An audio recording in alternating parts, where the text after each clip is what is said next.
Okay, welcome to the city commission meeting. Are we going to have an invocation tonight? Do we have anybody to say invocation? Matthew? Okay, let's just keep it to, I only got so long I can stand up. It's been a long day. So, anyway, we're going to start with the flag salute. If everybody like to salute the flag. Pledge allegiance to the flag of the United States of America and to the republic for which it stands, one nation, under God, indivisible, with liberty and justice for all. Lord God, we just come to you this evening, and we thank you for all that you do for us. Thank you for your guiding light to shine, to show us what we need to do as a city, Lord. And we just ask that you would be with us all here this evening.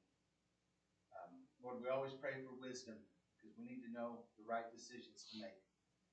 This evening, Lord God, we pray that we would be able to understand what's being presented and be able to make the right decisions for this city. We ask, Lord God, that we would be good stewards of what we've been entrusted with. And we ask, Lord, that you will be the one to show us what we should do and where we should go. Lord God, we ask that you continue to watch over our troops. We ask that you watch over our first responders, Lord God, our fire, our police, the EMS people, all the wonderful individuals who give of themselves never ending in this town. And I just thank you, Lord God, that you continue to bless us, bless this city, bless this great nation. In Jesus' name we pray. Amen. Amen.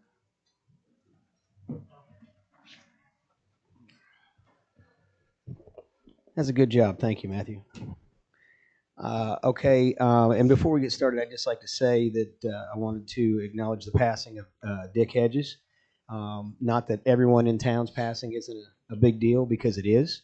But Dick served many, many years on the board. I believe he was the mayor probably three different times, four times.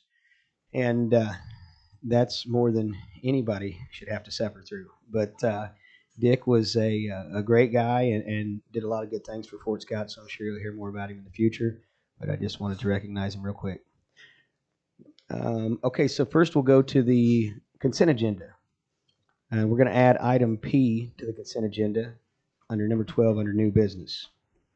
Can I ask you to make sure your microphones are on and you speak into them? Yes, you can. Go ahead. Yeah, okay. Bob, I don't think yours is on. Okay, you can't hear mine? No, not hardly. Really? How about now? Maybe you need to. Maybe there's something on your end. I don't know. Where's our IT guy? He's speaking right into the microphone. It's very loud for us. Okay. Do you want me to change my I've got it microphone? right as high as it'll go, so. She's not connected to the system. The microphones are on.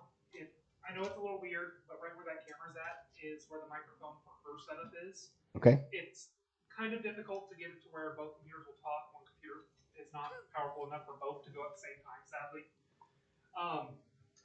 Really, the only way to fix it is either speak louder so that it can be heard over there, or Diane, if you want to, you could pull the stream up on something such as your phone and mute your mic during the time that you're watching the stream on your phone. Though it's not necessarily. Can she hear you? It'll be delayed. Yeah, it will be delayed by about 5 seconds or so. Okay, Diane, did you hear any of that? No, she did not. We apologize. Diane's she's on a big vacation paid for by the city right now. She's That is not true. that is true. She's in training. I think She's in training. It's not a vacation. Mute your microphone for us not to hear what's on your phone. You're gonna get us in so much trouble, man. You know, she will be back. Okay, so I just had one question on the item P that was added to the agenda for the $16,080. I'm assuming that that's for the Rio Belle runway and taxway, including the Wardcraft ramp out there, and this is the difference that I think we talked about in a previous meeting? Or is this No, for something I just believe else? this is just your monthly studies and their engineering work. Okay, I was just curious because it said for work completed, but I can see where. This is where they're working with the FAA and. Okay, Uh-huh. so that hasn't been billed yet, and I know they were looking to see how much more grant money they could get towards that process, as Yes. far as what our balance would be. Okay. Yes. And the only thing I had was, Jason, on the bills for the engineering, if we could get, I know I mentioned before, having a little better itemized. I still see like building inspection, and if we could get on those, which building was inspected and things like that. Well, I send a monthly report. Okay. I guess you can get that from the commissioners Did you send that this month? for February. Okay, I'll look. Yeah. Right. I just like an itemized statement when I'm looking at it to see exactly which building you inspected and so on. Yeah, I think he sent. If Kelly, if you can just attach that to the agenda. Yeah, I will. Yeah. I'll start doing that. I thought I was going to get a hold of Jason, and it was like snow. It melted away. Right. It happens. Yeah. Okay. Is there any other questions on the consent agenda? Yes, I would like to speak on the approval of the minutes of the March 1st. Speaking to the mic, Pete. Speaking the mic, Yes, Diane Okay. needs to hear you. a question that arose in that meeting when Ryan Collier spoke. He spoke of a letter to him or his client that the fence was illegal, and said that a letter had been sent. I asked at that point in time for a copy of that letter. I've not received it. Also, city attorney sent 3 letters. I asked for a copy of that letter, and I received no copies of that letter either. I would like to have those copies. Kelly, is that something you can handle? You bet. Okay. You bet. We also based our decision on leaving the fence as a grandfathered clause that was to be grandfathered since or prior to our change in fencing regulations. I would like to know just exactly what that change in our fencing regulations was and how that relates to a grandfather, being able to grandfather an illegal activity. Those I would like answers on. Also, we approved bids on manhole number 148, and I specified that that Earl's Engineering would do the inspection. That showed nowhere in there. It did say Jason was supposed to get a proposal. Jason, do you have that proposal ready? I would like to see that ASAP. Also, I think Kelly and I spoke about this not long ago, but I've probably forgotten what he told me on the main traffic ways get together that we were talking about. Has a date been set for Thursday, yeah. Thursday? Yeah. That's day after tomorrow. No, that would be. Today's Tuesday. Yes, day after tomorrow. Correct. And We'll do it has a after our time staff. been set for We have a staff meeting from. I thought we'd do it at like from 11 to noon, if that's okay. Thursday from 11 to noon. 11 to noon. Yeah, because Okay. Jason will be here then. He'll be here. Okay.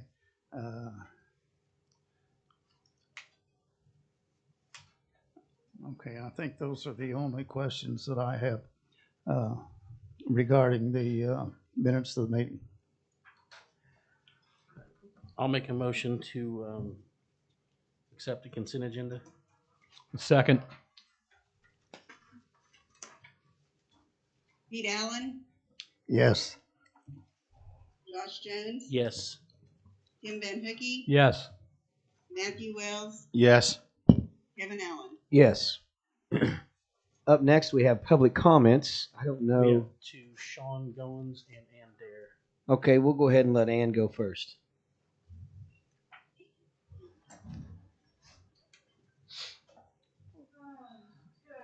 Good evening, gentlemen. Let's see. Yes, my name is Ann Dare. I live on the edge of Fort Scott.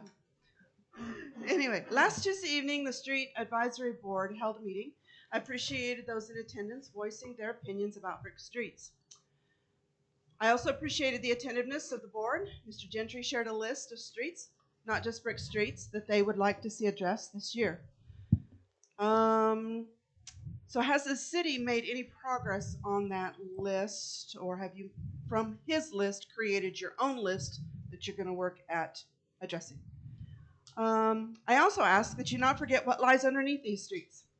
This commission has mentioned several times that sewer and water lines are in dire need of repair, and as you may well know, gas lines and phone lines also run under these streets. I have seen the city's comprehensive plan, which is great for laying out vision, but it doesn't walk you through how any of this is to be paid for. This is where a capital improvement plan would set the city on a course of continual improvement for the city, but also establish needs for industry that is already here and would like to expand, but also for any future industry that would like to call Fort Scott its home. I am fully aware of all the challenges that this commission faces, and I am sorry that these issues have been ignored for so long. You all have made some hard decisions and have worked towards a plan to clean up the city in various ways. However, you've also gotten distracted hashing over plans that will not bring in the capital needed to fix sewer and water lines. So as you are patching potholes, and I say that in all seriousness because I recognize the need for continued street work, please show us that you are working towards a capital improvement plan to address the city's infrastructure in order to attract the industry that will contribute to the tax base and set Fort Scott on a more prosperous path. Thank you. Thank you. And Kelly, would you like to respond on one of the things she said at first was, has the city addressed the street advisories committee list of the brick streets? And where are we at on that? Well, the street advisory does give us a list every year of the worst streets, and we are going to target those streets and many others. So I haven't seen what's come from the meeting, the workshop the other night, but I'll check with Charles so we can get those to our brick teams, crews. And in comment also to her CIP, I am working with the staff on a strategic plan. We've been bogged down with other things and changes and a lot of changes and more changes to get to where we're at. So we can kind of formulate that, but we do have 2-inch water lines we're going to take into this year with the city water crew and start replacing some of the worst lines in our residential areas, and then we're going to start looking at a bigger plan in the water.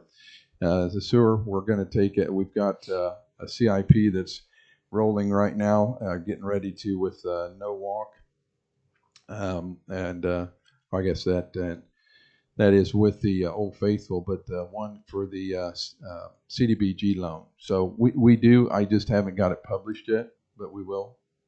So just give me time. I've just been here 9 weeks, so if you'd bear with me. Well, and I've only been here 9 weeks. All right, thank you, Ann. Up next, Sean Goins. Good evening. Please speak into the mic. I appreciate you guys giving me an opportunity to talk. I'll be brief. We've been out on Wall Street for, about 7 years now. My wife and I own, of course, have got it on. And in regards, what all this in regards to is the turn lane. And I understand that, can y'all hear me? Okay. He really does need to speak into it. I understand I'm a businessman like many of you are, and I understand the financials that go along with taking care of that street out there, and can certainly appreciate that. The downside is, I think adding that turn lane in is going to push that traffic out, and it's going to create a safety hazard, is my concern.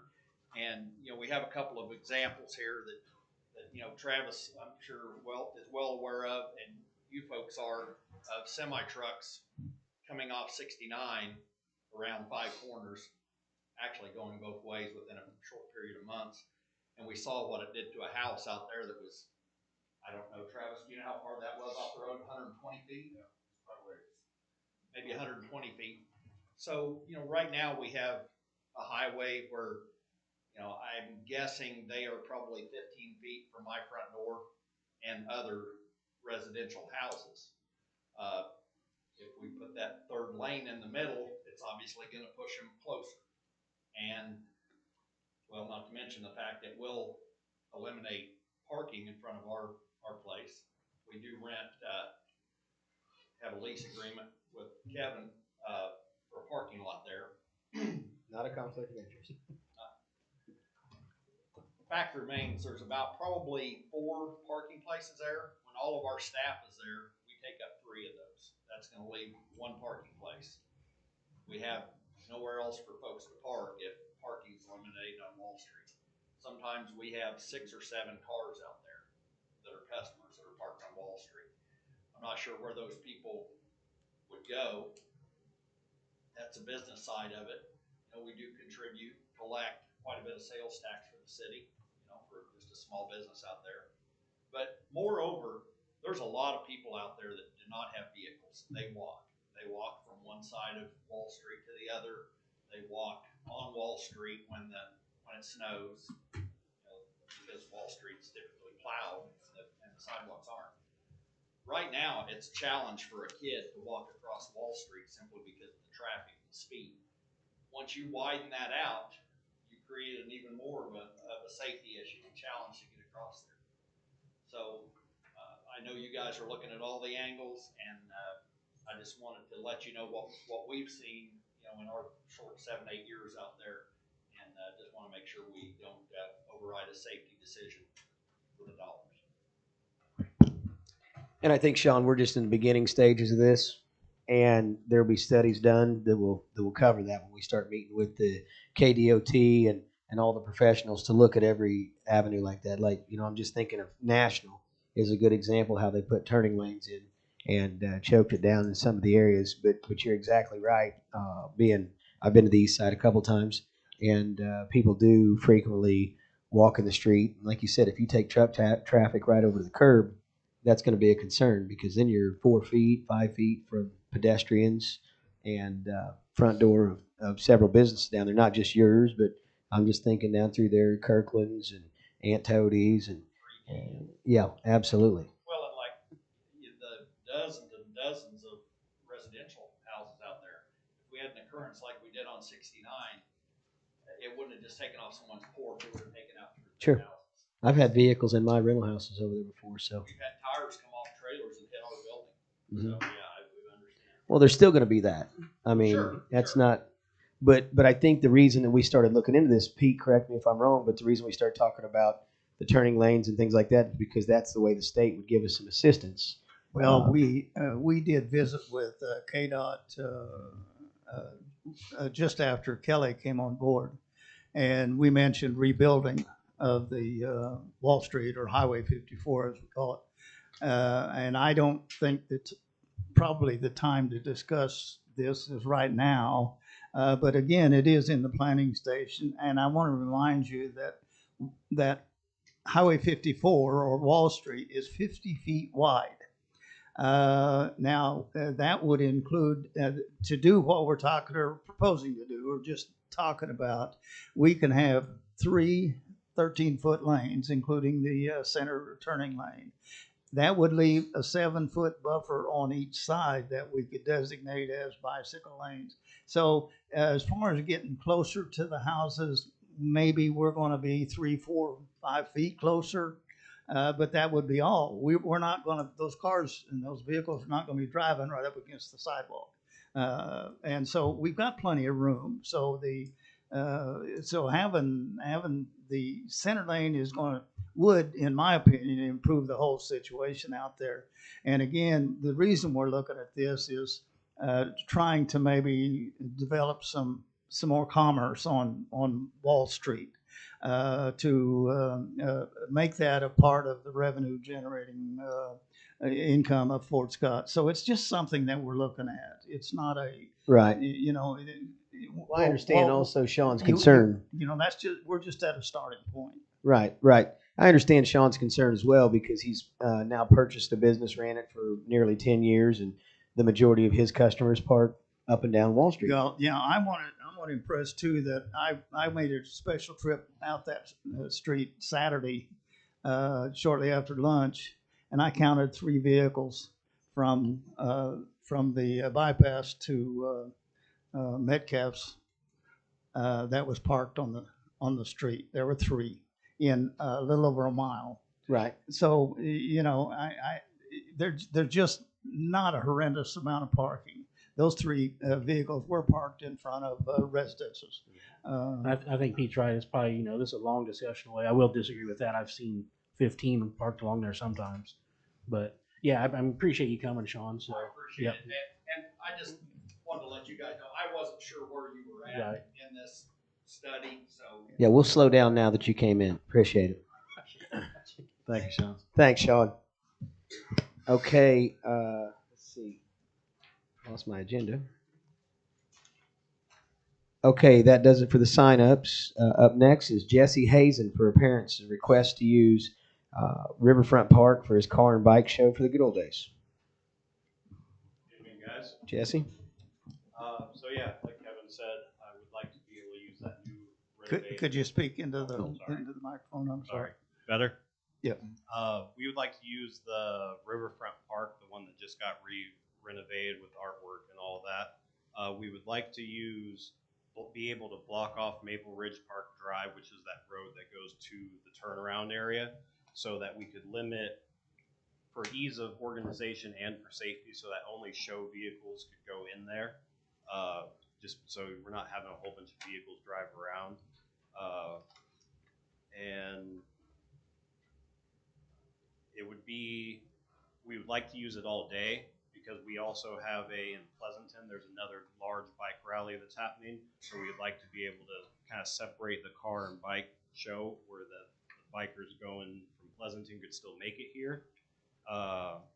And the biggest thing on it is, if the weather permits, we would like to be able to park the show vehicles in the park, like on the grass and the trees, as long as weather's permitting. If it's a muddy mess, no one wants to park their car in it anyways.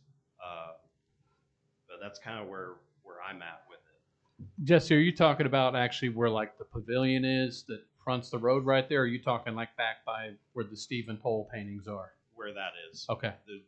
Utilizing that whole area going on back. And shutting down the entrance to where nobody can get in and out. And the first thing that came to my mind was they got some camper areas back in there, being with the good old days. But again, I've very seldom ever seen those camper areas utilized. So I don't see that being a problem personally, unless we caught a lot of.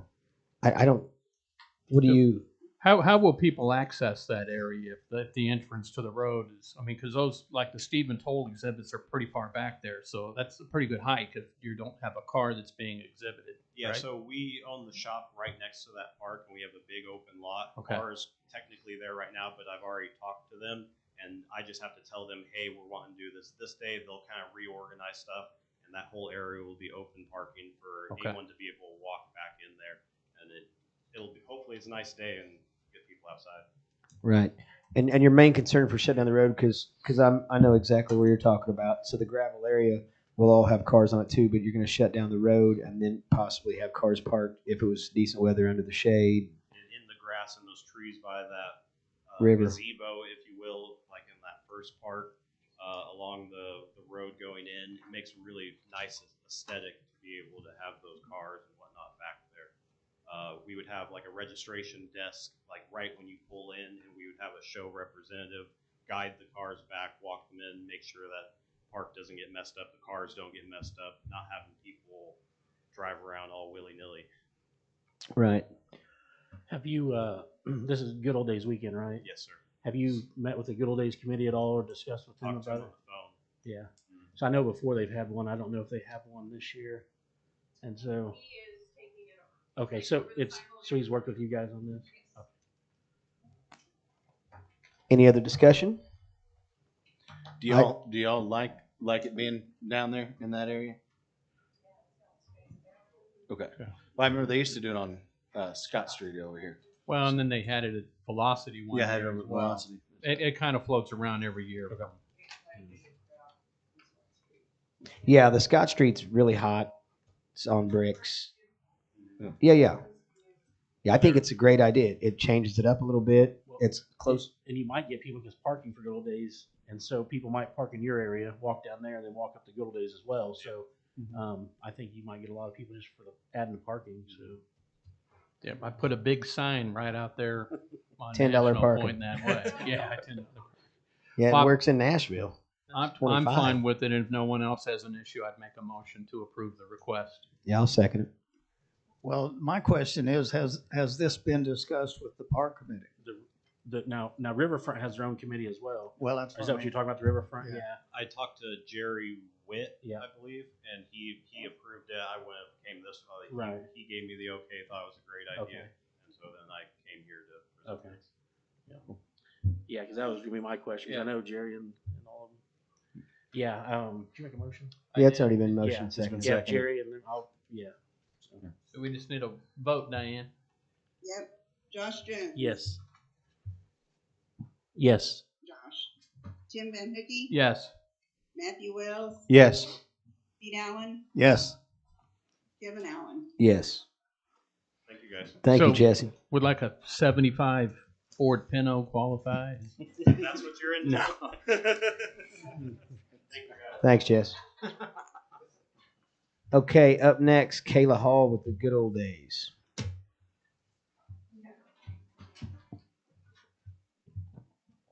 I shouldn't have a problem reaching the microphone.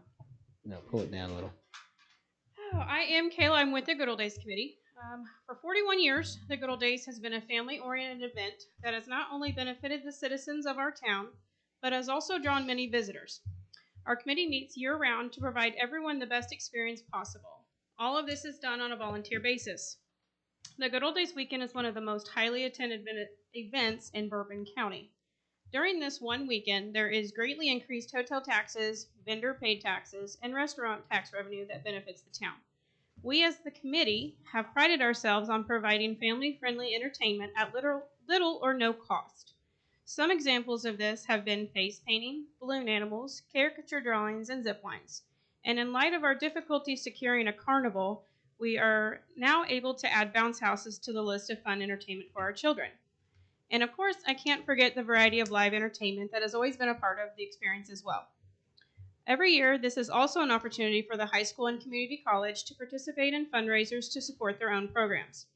We appreciate everything the city has done to support our efforts in closing down the streets and the contributions of our first responders.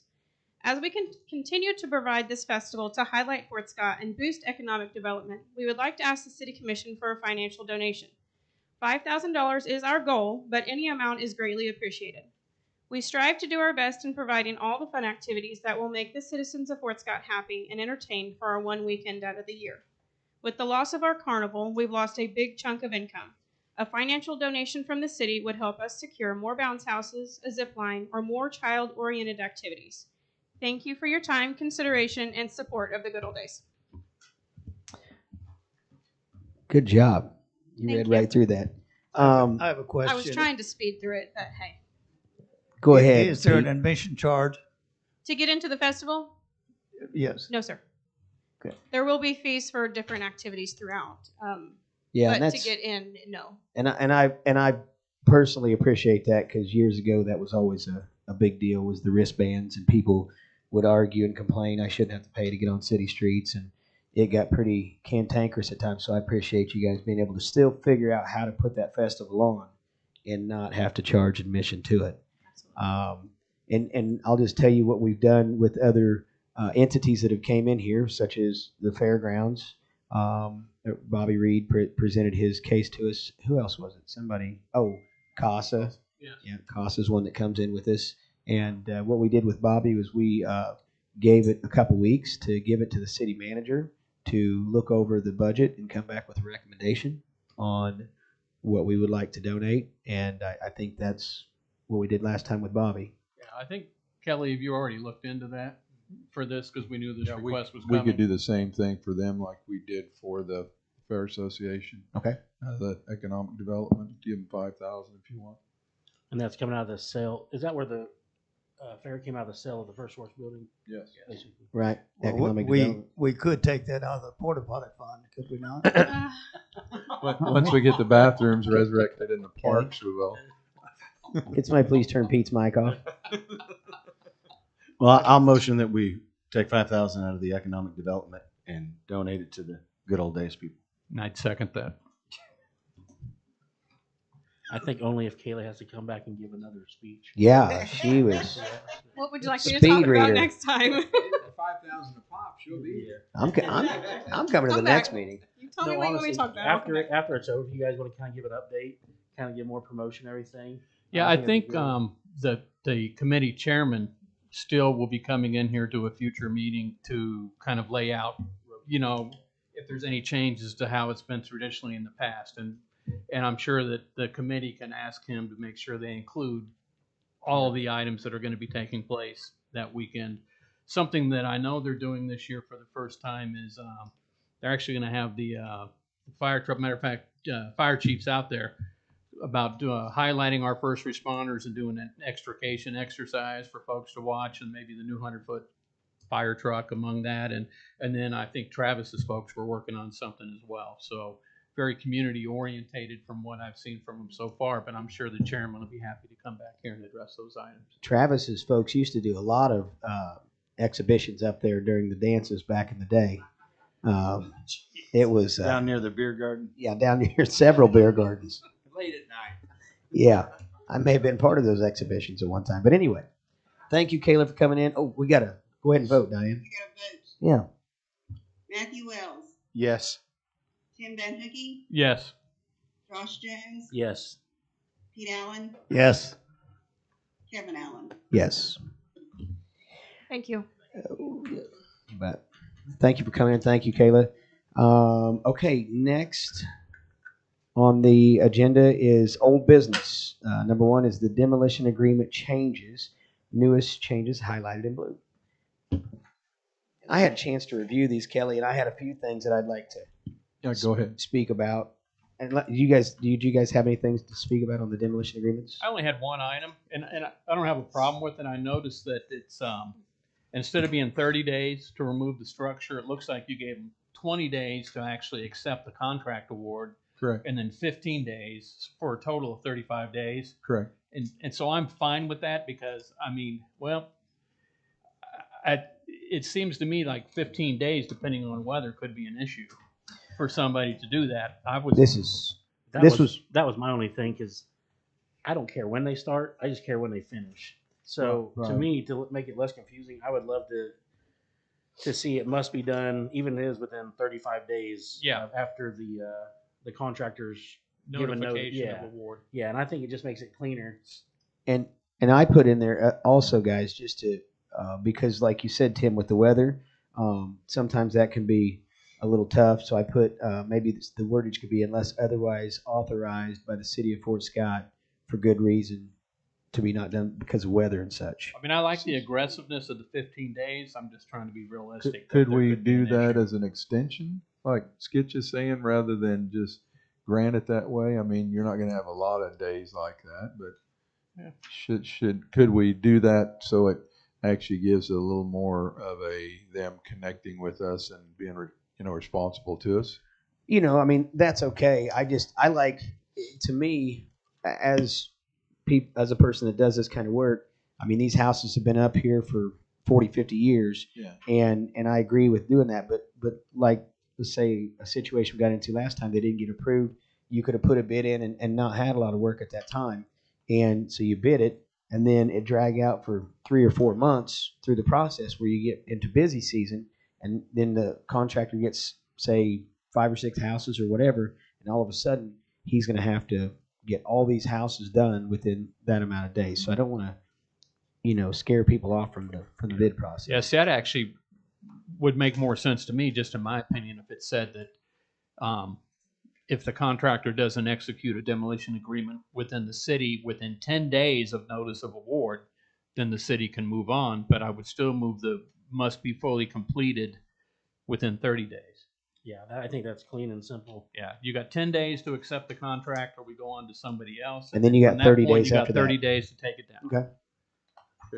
Did you want to change the wording where it starts out with that on the 10 days of notice after award?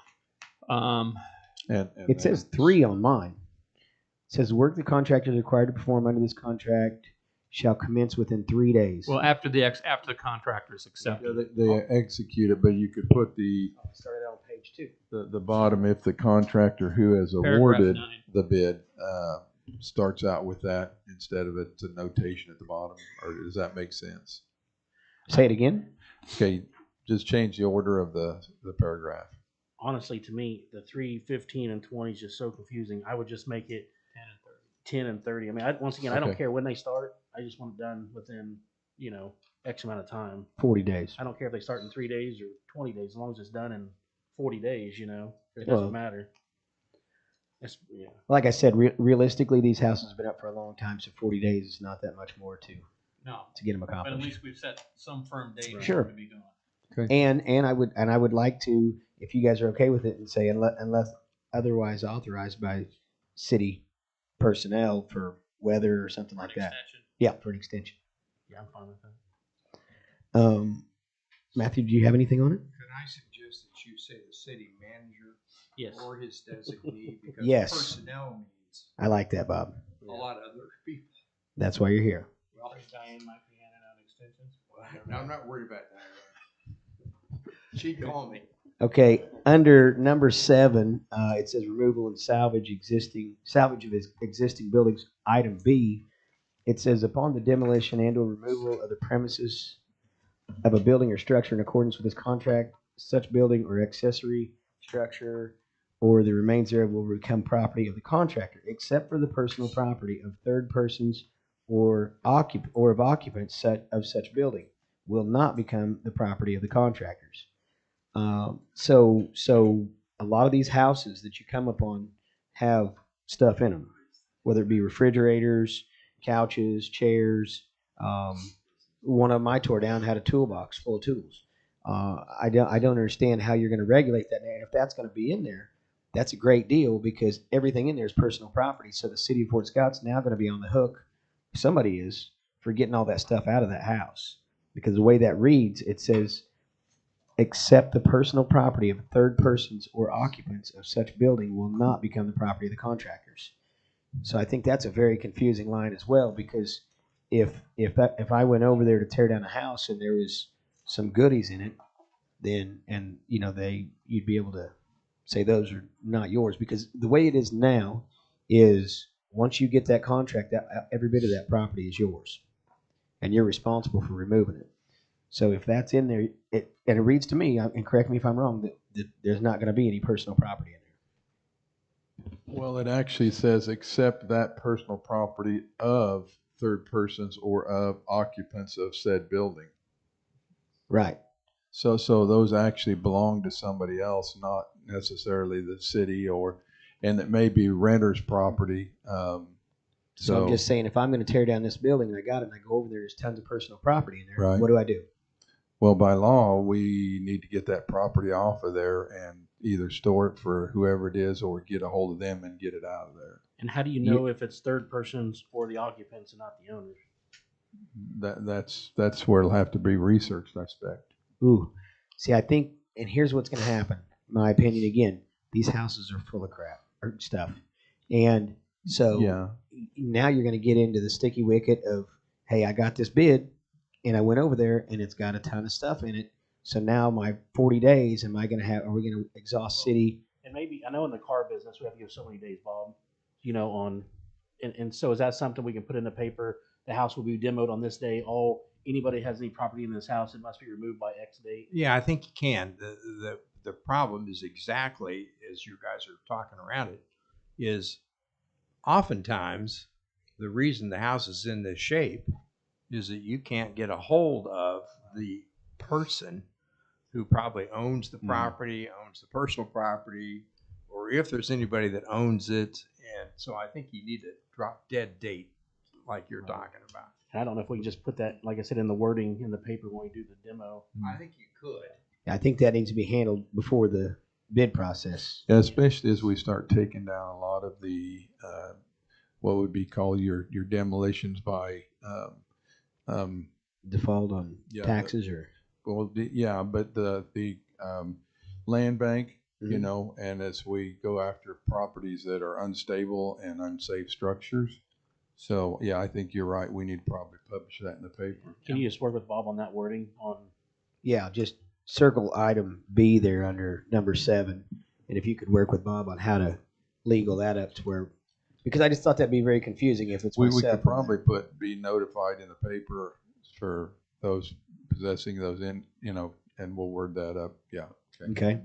Diane, we're getting ready on these homes that are on the current list right now, I believe, to send certified letters out. Is that correct?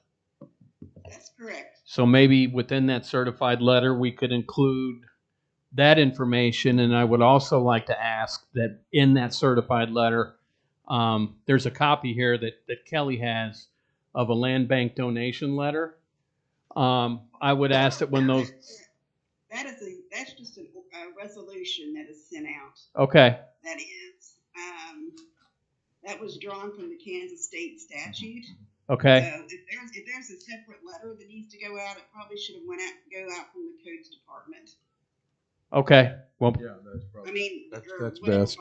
It's best to do that. Diane's right. We'll do that then, and Kelly, if we can include that statement as well as the copy of that land bank letter in case someone wants to donate it, that'd be great. Okay. Thank you, Diane. Okay. The next thing I had on there is under item 9 down to number 2. It says site is to be prepared in a manner which is not unsightly, unsafe, unreasonable to rebuild another residential home thereon.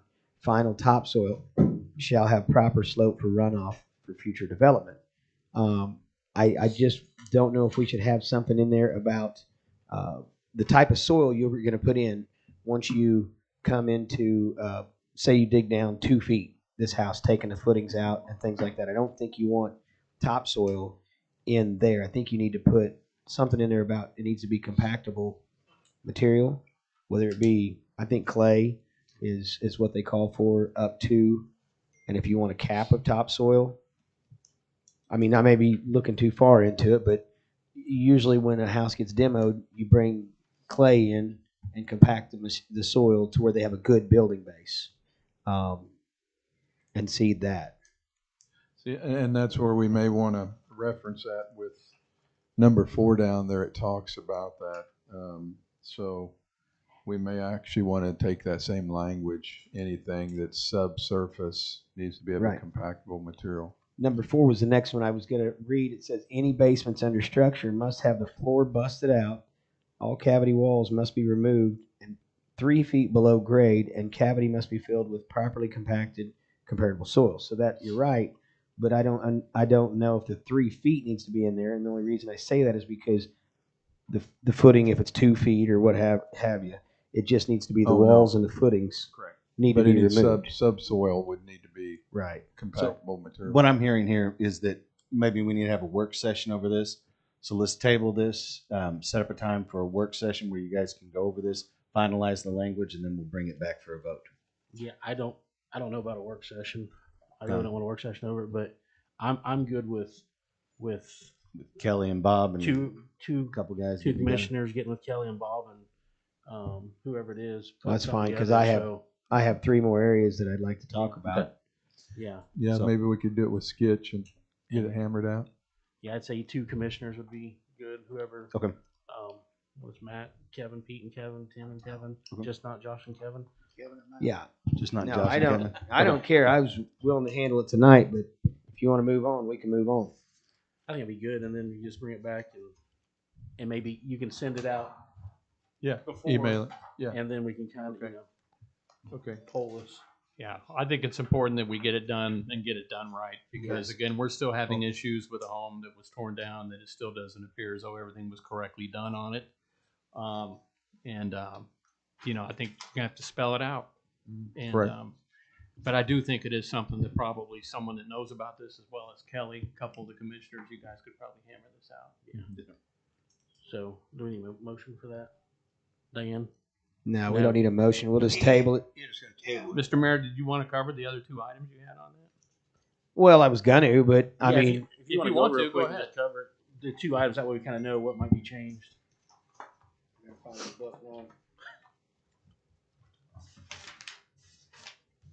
I think I want to table Matthew's speech after this, though. Table me. Okay, so yeah, I'll just hit it real quick. That covered it for that page. Up on top on the next page, on your last page, you'll see number 7. Dusty debris shall be dampened prior to loading in cases where dust becomes a nuisance to neighborhood properties. You know, that's again something we've not ever discussed in our world as far as demolition contractors. In the big cities, we've seen things like that on buildings. We've tore down buildings where we didn't have dust control. So, I mean, that needs to be specified. Who's going to be in charge of that? Is this contractor? What if there's not a water hookup? What if there's not amenities in that area to cover that? Yeah, and see, the only that was already in here when I started.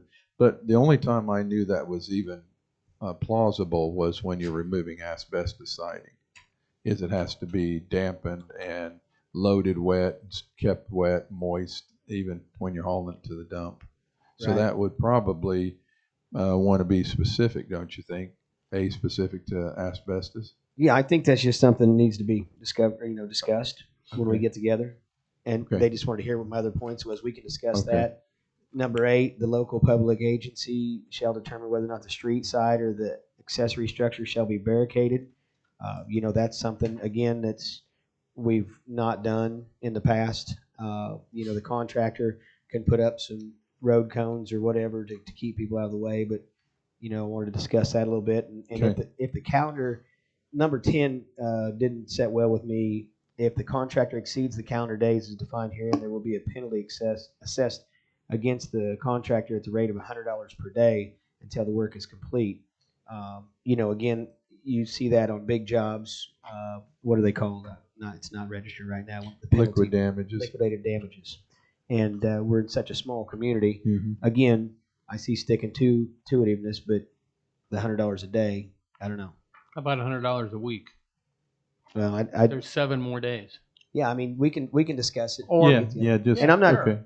I'm not a lazy person. I'm just saying there's No, situations that and this is irrelevant regardless of who's doing it. right, right. I mean, I know I didn't even think about that before. I kind of like some type of Penalty. that's in there. I mean, even if it's just $50 a week. Right. You know, but if you guys want to work on that together, Yeah. I do think there should be something attached to it that gives some teeth to it. Right. Okay. Okay, that covers that. Now we'll go to, I think it was Matt Wells on the business licenses, right? Yeah, business license discussion, Matthew Wells. So after the discussions that we had, basically I was going to make a motion on what we should do moving on from here. So my motion was going to be that we develop a business directory / contact list that will be developed under the codes department. They will get with the fire and police on what additional information would be beneficial. We would pull a secretary over from the city hall to help with this and revamping the codes and permits, check for EIN, insurance, state licensing, and then figure out what we're going to do about the other stuff later. But this gets the safety aspect taken care of. It will allow the fire and police to get the information that they were looking for and we're excited about getting, and then it doesn't require everyone at this time to go out and buy a business license. Are you making a motion to do that? Yes. Okay. I'm making a motion that we set up a business directory / contact list that will be under the codes department, get with fire and police on what additional information that they feel would be beneficial, pull a secretary over from City Hall to help with this and revamping the codes and permits, check for EIN number, insurance, state licensing, and then we'll figure out what to do about the others. Okay? Now, is this, I mean, is this, who's this for? How's it enforced? Is there a fee? Right now, no fee. Is it just It's entirely, voluntary? yes, we're gonna have the codes department reach out to people. So basically, to it's, I mean, develop the a business list. director we have already just kind of tweaking it a little bit, I'm assuming. Yes, So, yes. See, and again, I guess it's okay to discuss it right now. Before we get into it, again, after hearing the people I talked to and hearing the people at the last meeting and so on, I'm going to be a strong out just because it's again, is more, in my opinion, just more government trying to help me out. And so we already got methods in place for safety, right? They said there's a form that you can fill out and they even know where Union State Bank is now, I think, after the last meeting. My So- concern is that, again, the fire department, I think we've become aware that the information that they need may be a little suspect. There should be ways of working on that. But now we're talking about pulling in the codes and pulling in city clerks to help with that. Secretaries, And another thing is you've pretty much done all the information you've asked for is just that far from saying, okay, now let's charge a fee for it. Because now you've got all that information. So let's say this year we don't charge a fee for it, but by gosh, it's all set up and you've got all the information too to hit everybody with the fee next year. Just my 2 cents and And feedback that's- that I've got. And that's what I said at the last meeting was it's like free cable for 6 months. right. And I think, so, to kind of go off of Matt's saying, is everyone good with revamping the whatever it's called right now, through the police department, the form we were showing? Emergency contact Emergency list contact, tweaking that. that the dispatchers have. And I think what Matt wants to say is the codes department is actually seeking, hey, this is voluntary. Do you want to do it? Because right now we have that, and a lot of, like, Brian didn't know about it. He said I'd sign up for it if I knew about it. Yep. So, I'd be for tweaking that, and then maybe using the codes department to say, hey, this is what we have. It's up to you whether you want to do it. Send it in. If not, that's fine. Service we offer. We already do it now. Just basically promote. So you're not saying that the businesses are going to be forced to sign up for this? No. Just exactly what we have now. Maybe adding 1 or 2 lines, and just having the codes department say, this is something we've already done for 20, 30 years, whatever. Yeah. We're just promoting it now. Same thing when they come sign up for water. I would say if we had something up here when a business signs up for water, saying, hey, this is a directory. It's totally up to you whether you want to do it. If not, that's fine. So Are we gonna? Is this gonna be more effort for city staff? what's something we already have in place, and we didn't put no effort in anyways. So I would But say, I mean, you said pulling people over and helping the codes and a secretary right. helping Well, I the think you're codes. saying it depends on how many people Yeah. sign up. If all of a sudden we get 300 businesses say, yeah, voluntary, I'll do it, then we might have to pull somebody over. Because right now we have a program in place that's useless because we have no one enforcing it or asking people. So this is 100% voluntary. Yes, it's 100. That's what we're talking about right now. It's 100% voluntary. We're trying to get it into one location because right now it's spread across 3 locations and nobody's getting a comprehensive list together that everyone can use. Fire and police both were already extremely excited about the business license thing because there was a bunch of information that they were going to be able to get that they don't currently get. So if we allow them to coordinate with the codes department on this, then we can get the fire and police the information that they were looking for so that they can better provide safety and services to the people as well as protect the first responders. So they get the information that they want. We get a directory or list of people together so that we can do that. We put it all under codes. But and if it's move forward. 100% voluntary, how does that then update the information that the fire department, the police department needs? Well, the codes department will get with the fire department and the police department because there were things that they were looking to get from what we were going to get on the business license side. So they will decide what information that they want, and we ask those businesses for that information. yeah, my only thing is, I mean, I knew you made a motion. The only thing I'd ask is to bring back what changes on the contact list, and so I can see what it is. Okay. And then maybe you and Tim, possibly you can work with codes on what's on there, and then bring it back to us. And basically, we're just tweaking something we already have. Okay. And I think what you want to do is just promote it more, Mm-hmm. and then we can figure out a way of just promoting it more. And Voluntary. get it under one area instead of under Right. working into 3 different areas. Yeah. I'd be happy to do that with you. Okay.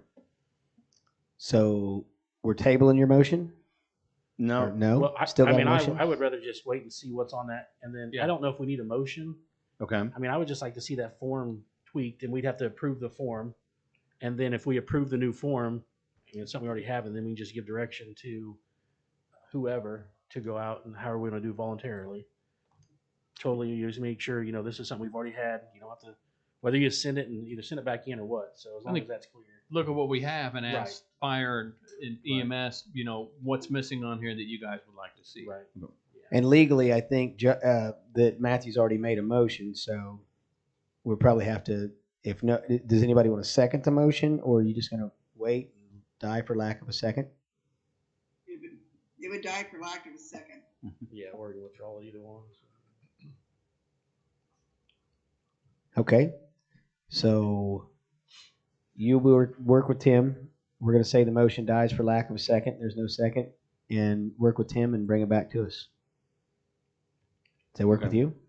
So are we gonna direct the codes department to get with fire and police to be able to Yeah, find I mean, out I what would think information they want? I would think if you two get with Kelly and whoever you want, I mean, I would definitely get codes, fire, and police. What information do you want on this form that we already have? Well, actually, we ought to be able to get that form, the one that exists now, from dispatch, because that's where that form Yeah, is supposed to yeah, reside. I think Diane has it. Can you email that out to the rest? Diane, the Yes. one you sent me a couple weeks ago, and then tweak it. Firstborn child. And a DNA sample. Okay, number 3, consideration of special street maintenance program for the city of Fort Scott for 2022. Matthew Wells.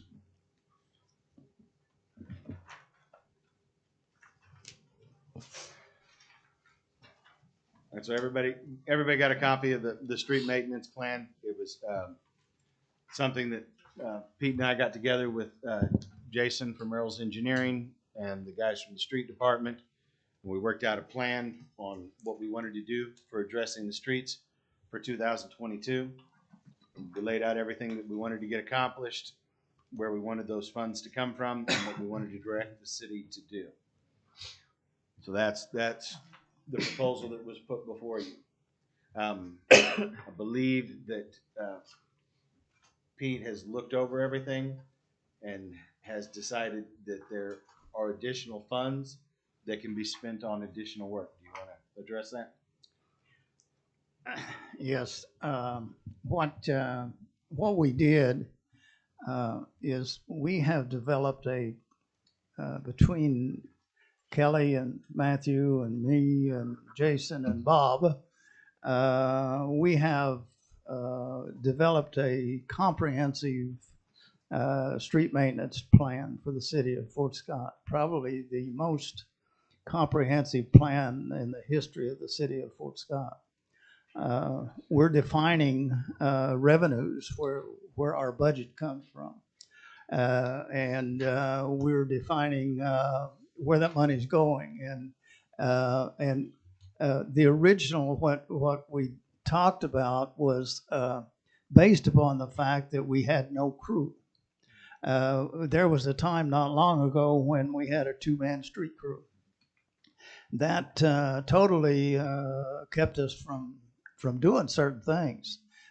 So if we want to do anything, we have to bid it out. But through the efforts of our human relations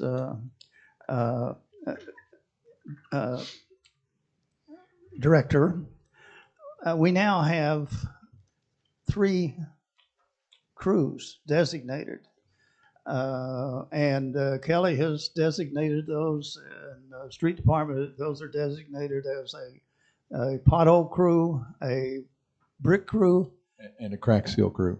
a crack seal crew, and a special crew. Yeah, we have a special dig crew. And so what we've done is we've taken from the budget and funded all those crews. And this has freed us up from paying all those enormous mobilization fees, and also kept the overhead and profit in town. That's given us more money to actually perform more work. And so I've taken the liberty to adjust what we're looking at, what you all are looking at right now. I've spent the entire day and most of the night last night tweaking what you have in front of you, to the point where we have money left over. I have estimated materials for projects we can do. For instance, is we're considering doing a double chip seal on Cooper Street, and we now find with the budget we have money to asphalt it, and so we've pulled that double chip seal out of Cooper Street, and we're putting 6 inches of asphalt down.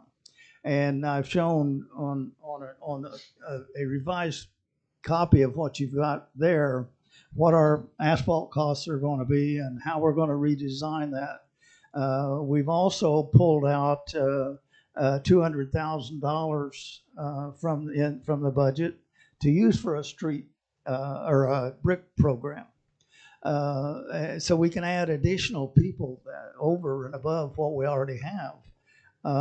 This is a tremendous tool we have here to work with that defines to you, the commission, the governing body, city manager, and the public.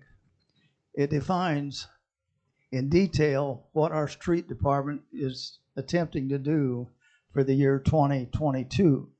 And so you have to bear with me a little bit on knowing that what you got there is not the exact terminology or not the exact program that I would like to see, but what you're looking at is basically the same thing.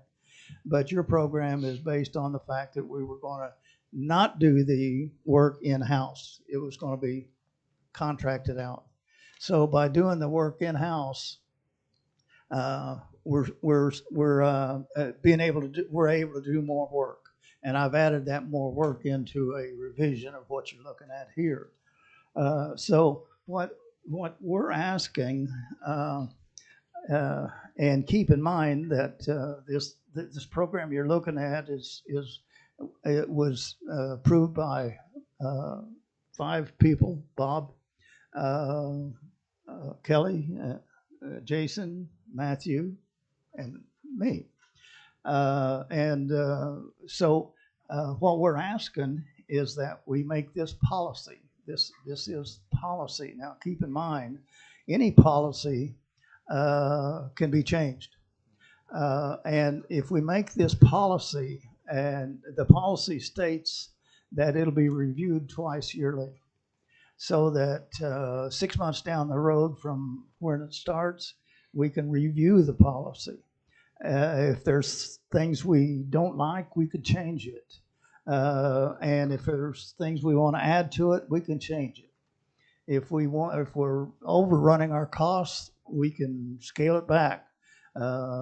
We can do all kinds of things, but this is an ongoing 10-year program, I like to think of it as, to improve the drivability and the rideability of our streets. We're not attempting to rebuild our streets. What we're attempting with this program is to improve the PCI. Right now, our PCI is about an average of 3 to 4, and we want to improve that to a 5.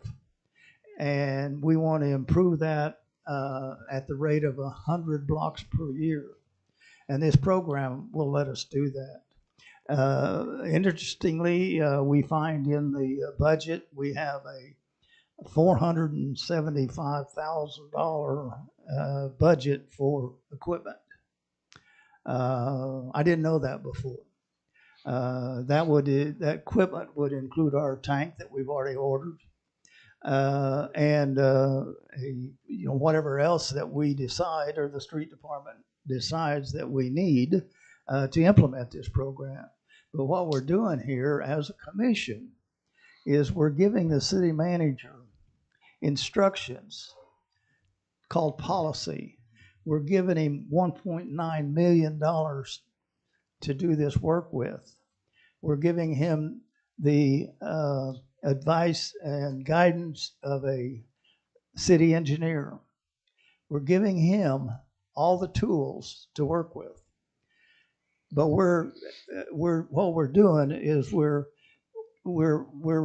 requiring him, or we're giving him a policy statement that this is the work that we as the governing body would like to see done in Fort Scott. We are not micromanaging. We are not trying to tell him how to do his job. We're telling him what we'd like to see done in the city of Fort Scott. How he accomplishes that is his choice. So that's what I'm asking.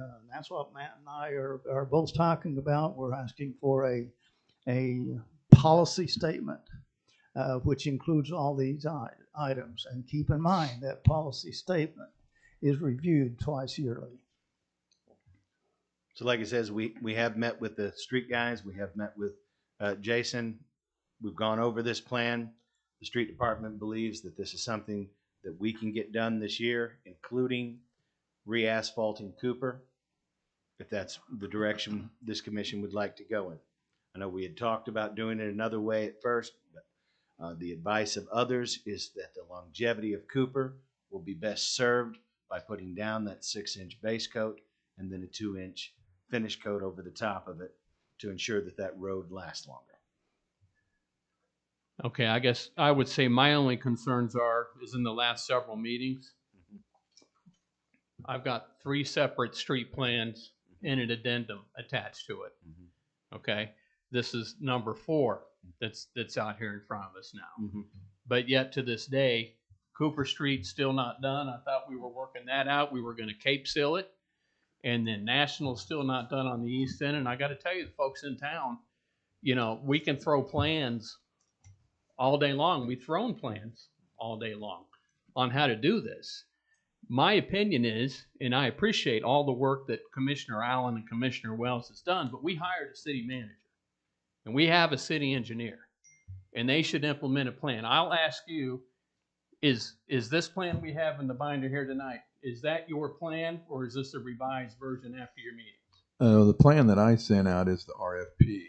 Now, if you want to change the RFP of the chip seal and what's the cape over the top, that's up to y'all. But the one that I sent out for bid is the one that we're going to cape seal the streets. Now, the drawback was that we couldn't do as aggressive a number of streets as we want because of the prep. Our goal is to prep more streets and then go back and cape seal others.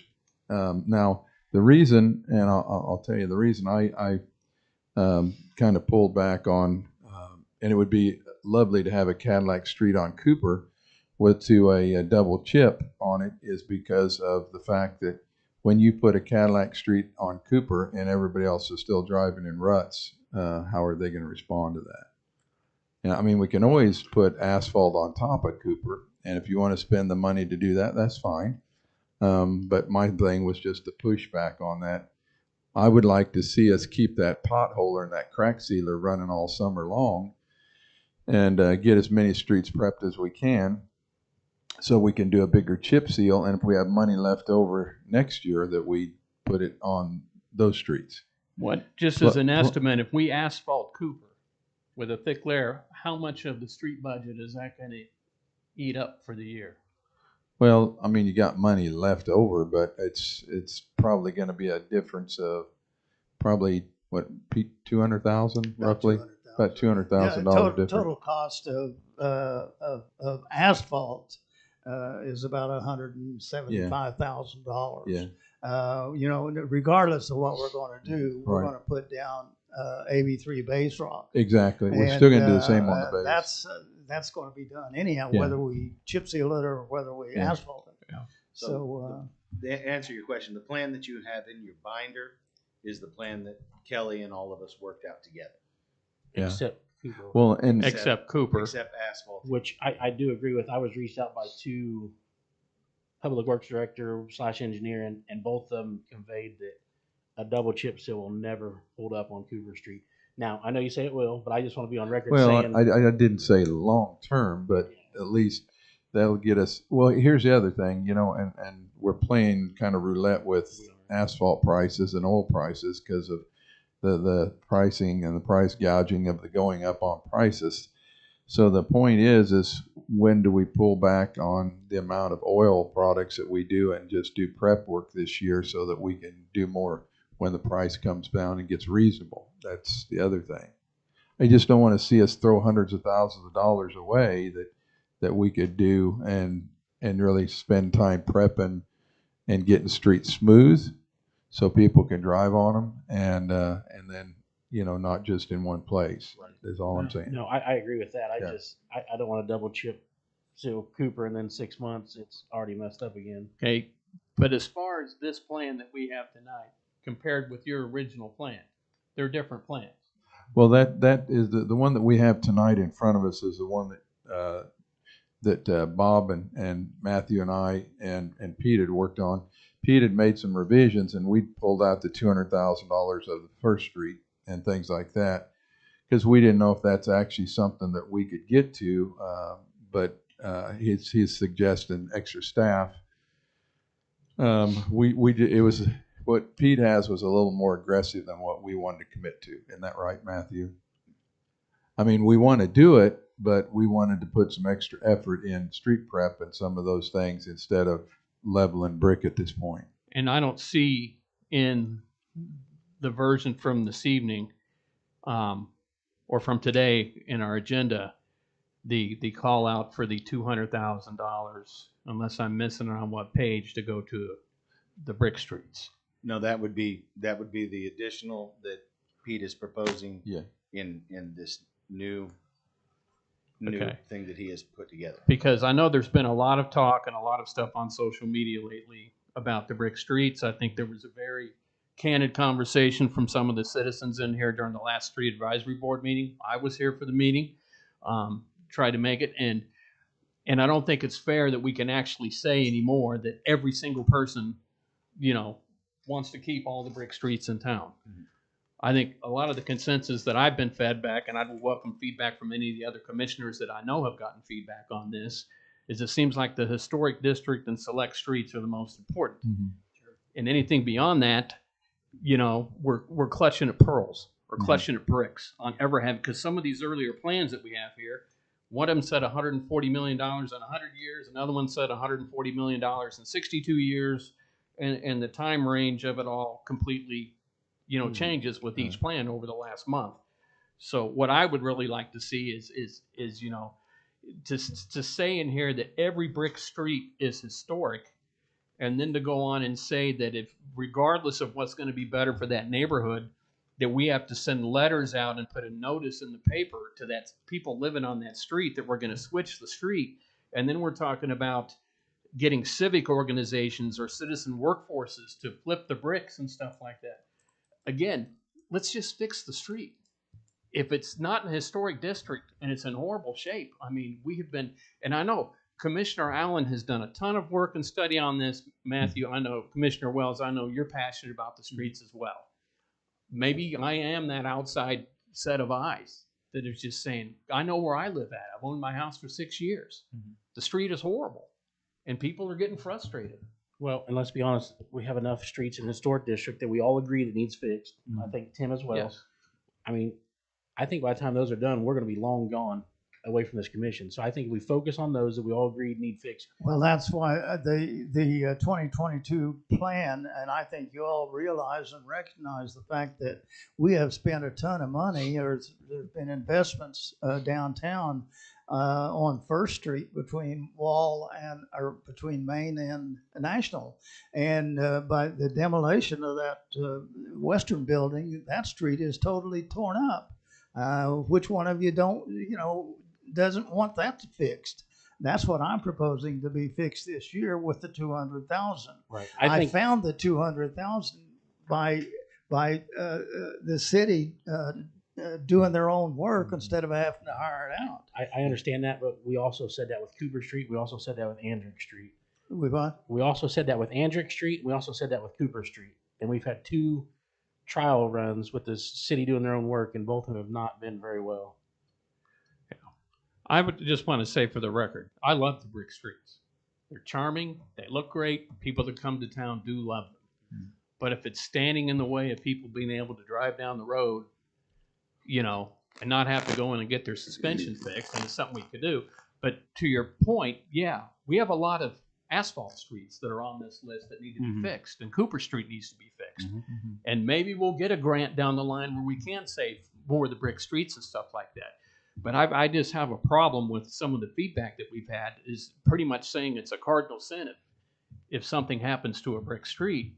That's not looking forward or progress. That's Well, and when you hanging start, on.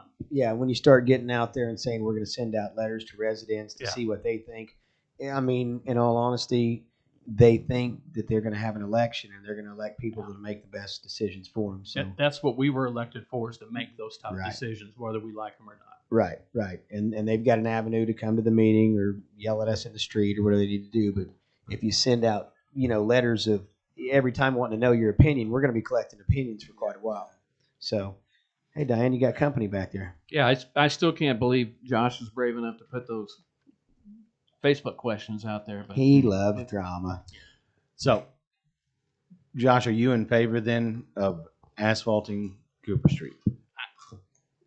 Yeah, absolutely. I mean, I trust Kelly too. And if Kelly's going to say that, Well, I'm not going to say you won't have to go over it in another couple of years, but it's a get by for now, so you can put other efforts other places.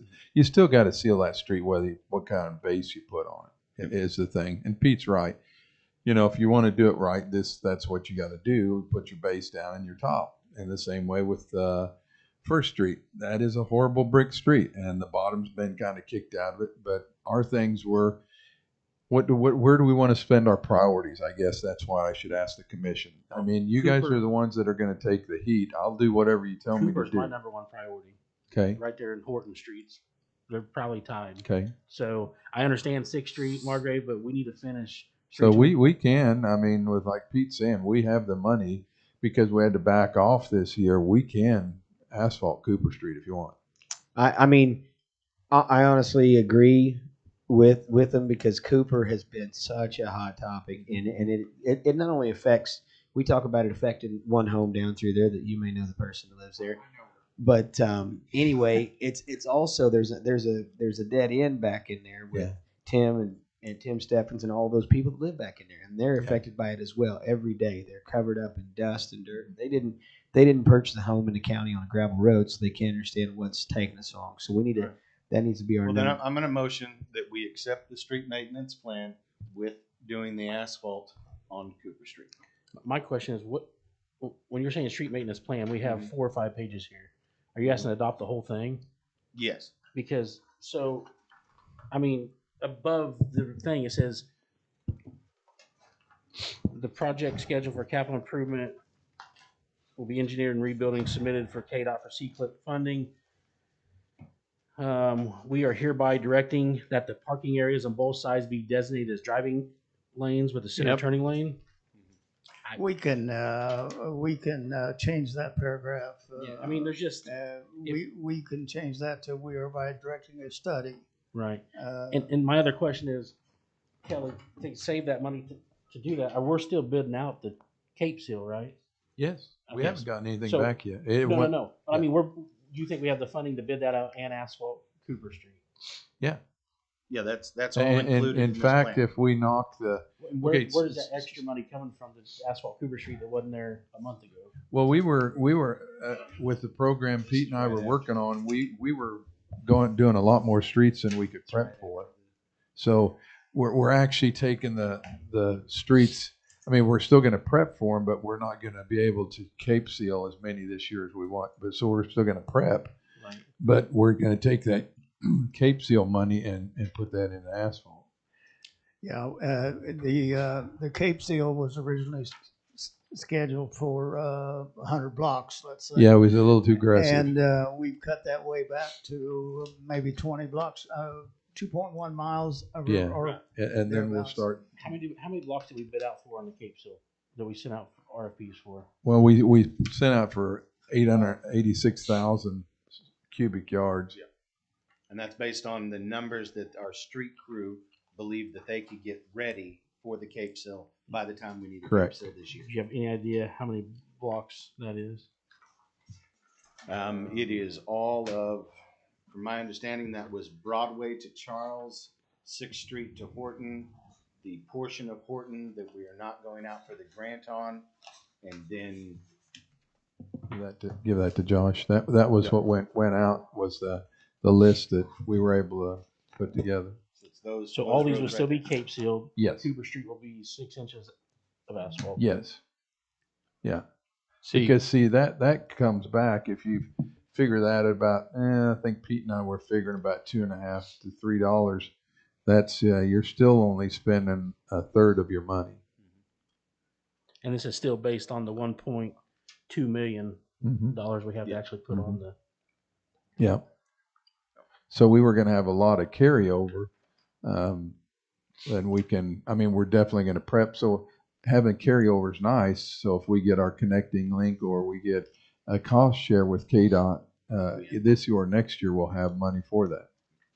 So what was the plan what was your plan before without doing 6 inches of asphalt with the money left over for the Just year? carry it over for Just carry it our over. connecting links, and then put more down next year and really keep hitting it as hard as we could, going as far as we can. Well, I mean, I don't want to accept this maintenance plan just because there's a lot of verbiage in here that I don't. Yeah, I don't either. I don't. This is the one that we went over with the Kelly. Yeah, I like the Kelly and the street guys and the engineer. But just some of my exceptions, Matthew, it says concerning the treatment of brick streets, all 100 years historic. But then it says the downtown historical district will be designated for complete brick street restoration. Now that would also include technically National Avenue. Because National Avenue is in the historic, if you look at the historic map, National is in the historic district. But so is State Street. Well, I understand, So it's but I the mean, based on ones- this verbiage. It's based upon the ones that are brick now that are designated Brick Okay. Street historically by SHPA. But it doesn't say that. It says the historic district. And also, we're talking about enforced heavy vehicle restrictions, including the establishment of truck routes. Yeah. And have we validated that every delivery vehicle that's making a delivery to a downtown business will fit down the alleyways No, in order to be able to deliver stuff to those downtown businesses?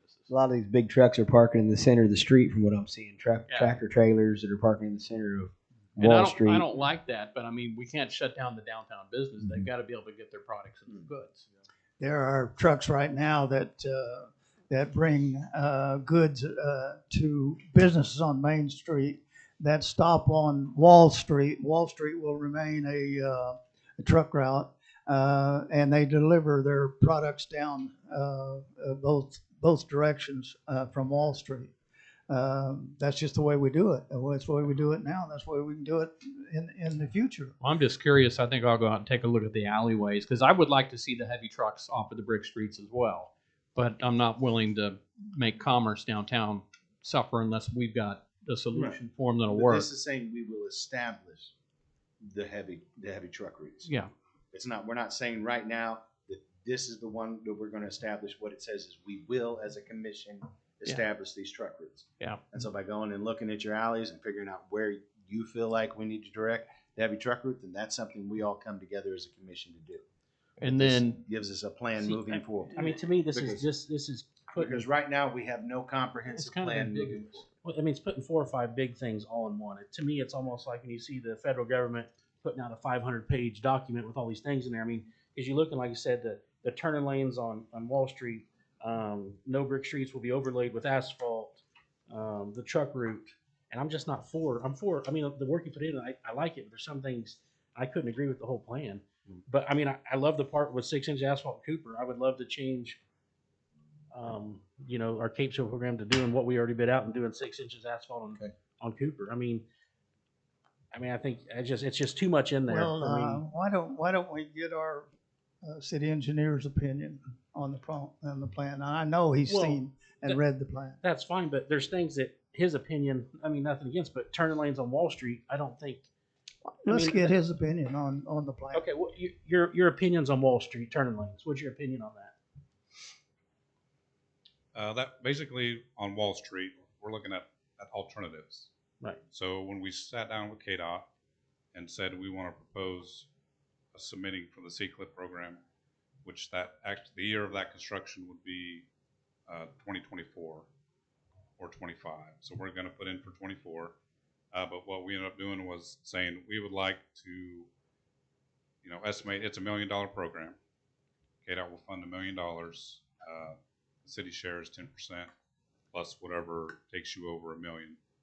So what we did, as your city engineer, we took that Wall Street from the junction of 69 all the way to the city limits out east, which is Brown Street, I think, and said, how much is that going to cost to mill and overlay that entire stretch with the option of restriping to make it a center turning lane? That doesn't mean it has to be that way, but that's where we landed for the conversation with KDOT. And based on, traffic counts and what's on that road, short of the parking concerns, that's a viable option. Well, the short of the parking concerns are the big holdup. So to say Right. short of park, I mean, like, So I'm just saying yeah. it doesn't have to end up that way. right. But you have to pick a path and move forward. But what KDOT also did was said, because of the program and the agreement for maintenance funds and how that works with the city, you're paid per lane mile on that road. So what that would actually do is you would go from, it's a 2-lane road now, you would get paid for a 3-lane road. So there's a benefit to that. But also one option is to narrow the road. That's probably not popular, but there was an option to narrow the road, which clearly gets rid of the parking. So what we proposed, again, fitting within a budget, it's also $1 million program. Narrow the road from the north side and still present it as a 3-lane road, which, over time, it saves costs for future maintenance because you've got less roadway. Like you said, from curb to curb, it's 50 feet or 49 to 50 feet wide. So we would squeeze that down to fit 3 lanes and see how much that costs. And to do that, just about half of the road. So I think we presented it to Caldwell. We would narrow the road and restripe it and submit for that program as well. And KDOT would then have to decide which one they like the best. So their engineering judgment plays into that as well. And it's an awarded program. I think in May usually they. So as an engineer, do you factor in economic impact or safety on the roads or anything like that? If it's selected, because the key is you don't have the funds to do what needs to be done, right? Right. So because it's a KDOT highway, there's funds available, but you have to request them and get approved. So through that process, we'll be able to work with KDOT and look closer at the parking issues. Can it still be set up with parking and accomplish what needs to be accomplished in a safe, it's about, so you got 2 things. Parking is one thing, but that doesn't necessarily mean there's a safety issue. So they're 2 different things, really. Safety and the size of the road, volume of traffic. Pedestrians will be very important. So, if they recommend, we could do a traffic study through there and say how many people are crossing the street, how many. And I don't mean to cut you off. We've been on this, 30 minutes, and I know Pete asked your opinion. Right. I don't know if your opinion So my thing is, does your opinion factor in economic impact, local citizens use, things like that, or what is your opinion factor in? Black and white of it is to request funds. My opinion of that has no bearing. Okay. We just need to see if we can get funds. Yeah. So that's your main thing. Pick a plan for funding money. Okay. So it can become a whole bunch of different things from that point. So what we need to do right now is have a plan moving forward. Yeah, I say the plan we have with the Cape Seal program was good. 6 inches asphalt, I'm good with that on Cooper, and we roll on. I don't. Is We that- can send out an addendum to the bid I sheet. mean, if everyone's good with that, I don't know if I make a motion or Well, just get direction. there, like I said, I still have some concerns on if they can be at least tabled or looked at later. I mean, when we get into the brick section here, and again, I like the bricks, but I mean, Bob, you're gonna have a citizen workforce out there flipping bricks on Main Street. Are we opening ourselves up for problems there? Sure. I was informed by the legal counsel that as long as we have them sign a lien waiver or a release waiver, just like we do at the parks, when they work on the parks or when they work on the gun park trails or when they work on anything else that they work for the city, that would be fine. Yeah. And we have citizens who want to help. Well, we also voted a couple of meetings ago to spend $60,000 of taxpayer money on an emulsification tank. I'd like to see that thing up and running as quick as possible and doing the work that it needs to be done. That's what this plan's all about. So I mean, I don't even see where we've agreed in here. It says in here, I mean, where's the agreement that we're going to move $200,000 out of street money into the Brick Street project? That is on an additional amendment that Pete is proposing. See, in my opinion, and again, none of this is personal. I'm just looking at it and reading through it. It's still a little ambiguous to me. In other words, some zones will be named as, restricted zones to go in, and it's, I think it needs to be better defined as to far exactly, because I think we're putting ourselves right back into the same position that we had with plans 1, 2, and 3 and every other plan that existed before that. Well, as of yet, we haven't had a plan that we voted on to move forward. And was there, Mayor, was there a motion on, I can't remember, was there a motion on this? I think Matthew had made a motion. Yes, I had made a motion. So we need to, move forward with this plan, including the asphalt for Cooper Street. so we need to hear Matthew's motion and see if you get a second. I'll second. In discussion, yours is different, right, Josh? You're saying Yeah, I think. take the verbiage and I'd say, rework it before we, I'd say just call the vote. okay. Tim Van Hookie, No, to me, the section on the bricks, and on Cooper Street technically isn't in here. So at this meeting, I would have to vote no. Pete Allen, Yes. Josh Jones, No. Matthew Wells, Yes. Kevin Allen. Before I vote, I would like to say that I like your guys' plan, but I do agree with Tim that there needs to be some things revamped before we just accept it with all the brick verbiage in there and all that. So I would like to get it revamped as soon as possible. I don't want anybody in town to think that we're going to delay working. This isn't going to delay the guys out working, but I want to make sure that we've got this thing right before we get it completely passed. So I'm going to vote no until we get it passed.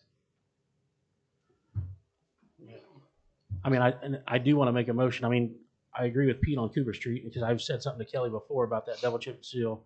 And so I don't know if I need to make a motion to make an addendum. Yeah, I think what you're talking about is the RFP that I sent out, Right.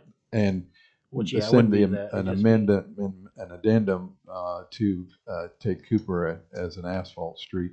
We can get a bid price versus doing it in-house, and then look at it in-house if we want to have a contractor do that. I mean, I don't know. I mean, you think it needs 6 inches at least? You think Cooper Street needs at least 6 inches? Or do you think the double chip seal will Well, be? we're putting 12 inches of AB3 base rock underneath it. That's Right. the strength. That is your street. We're putting 4 inches of base mix Mhm. and then 2 inches of surface mix. You don't think that 2 inches of surface is going to roll up with them heavy trucks? No, because see, it's a bonded mixture. Then I'm confused. You have to educate me. Why do we have asphalt streets and why have we double chip sealed inch double chip on all our other streets? Why do we have 4 inches of asphalt on them then? Well, we're doing maintenance rather than. Well, that's maintenance on a dirt road. Well, no, it's considered a full depth. That's like you going in there and plowing up the streets. We're gonna, just educate you. But it's like doing a full depth, because see, we'll bring it up from the clay base all the way through the gravel pack all the way to the top. That's going to be a brand new road So why were you suggesting 6 inches of asphalt? on the base. because that's what we have the money to do. Mhm. Right. We have the funds to do that. And we, So we're not saying not do that. we can, Is that the plan the whole time, was to do that? Well, we was gonna do the get by with the chip seal, but if we want to go ahead with asphalt, that's fine You too. guys roll with whatever you got. No, I'm good. Okay, that's what we're still planning on doing. Right now, we're just planning on double chip sealing it. Do you Is want to that- make? Is that correct? Well, Is that we, correct? we can make an addendum No, to but right that. now, we just plan on double chip seal. That is what the RFP says. If you think that will work, roll with it.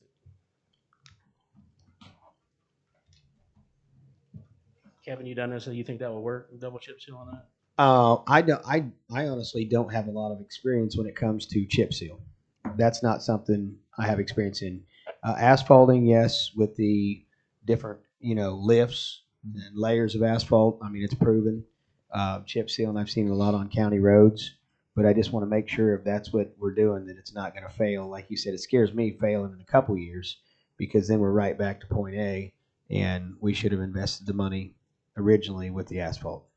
Well, your top coat is only as good as your base, but if you want to do it where you don't have to go back, then do it right the first time. Don't just do a kind of a get by to seal it up. And that's what you guys are wanting to do, right, on the asphalt? 6-inch base with a 2-inch Mhm. finish coat on top. So it'll be a total of 8-inch asphalt, because you've got those heavy trucks driving on it. You've got all those cement trucks coming in and out, and those heavy trucks. So if you have anything less, it's just. So we're saying the same thing. I mean, more than Yes. just a two, yeah.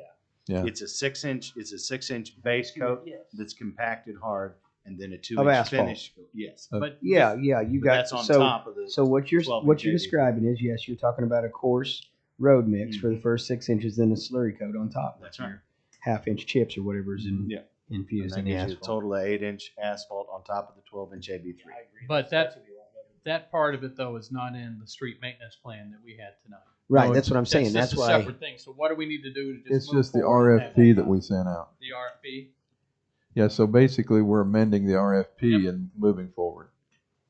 Do we need a vote on that? Yes. Yes. I would make a motion that we amend the RFP on the double chip seal for Cooper Street for a new RFP that includes the correct base materials and 6 inches of asphalt.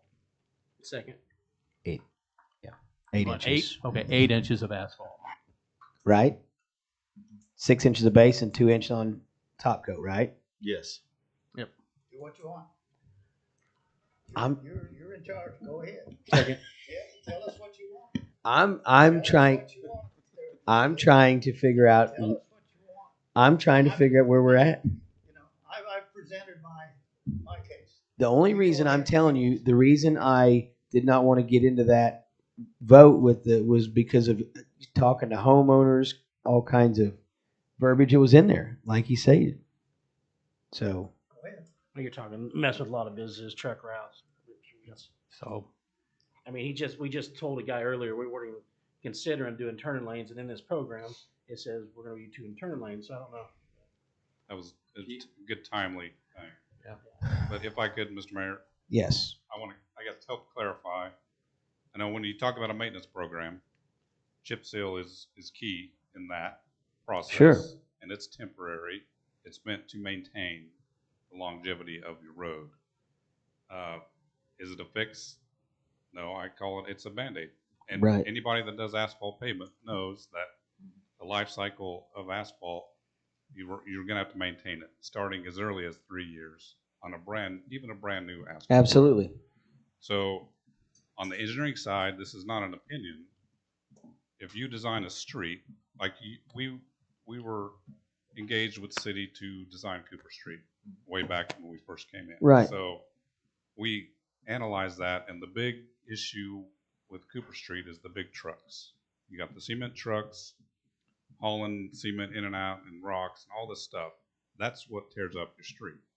So we looked at some traffic counts and we have a design section for that road, and your 8-inch asphalt comes close. So I would say the bid and the RFP, it's not a maintenance program anymore for Cooper. You're rebuilding Cooper Street. Right. And So I will say that agree. you know, and I'll say that Cooper Street before, from East National to 20th, was not great, but it was still livable, and there wasn't near the work put into that street that we're going to put into it.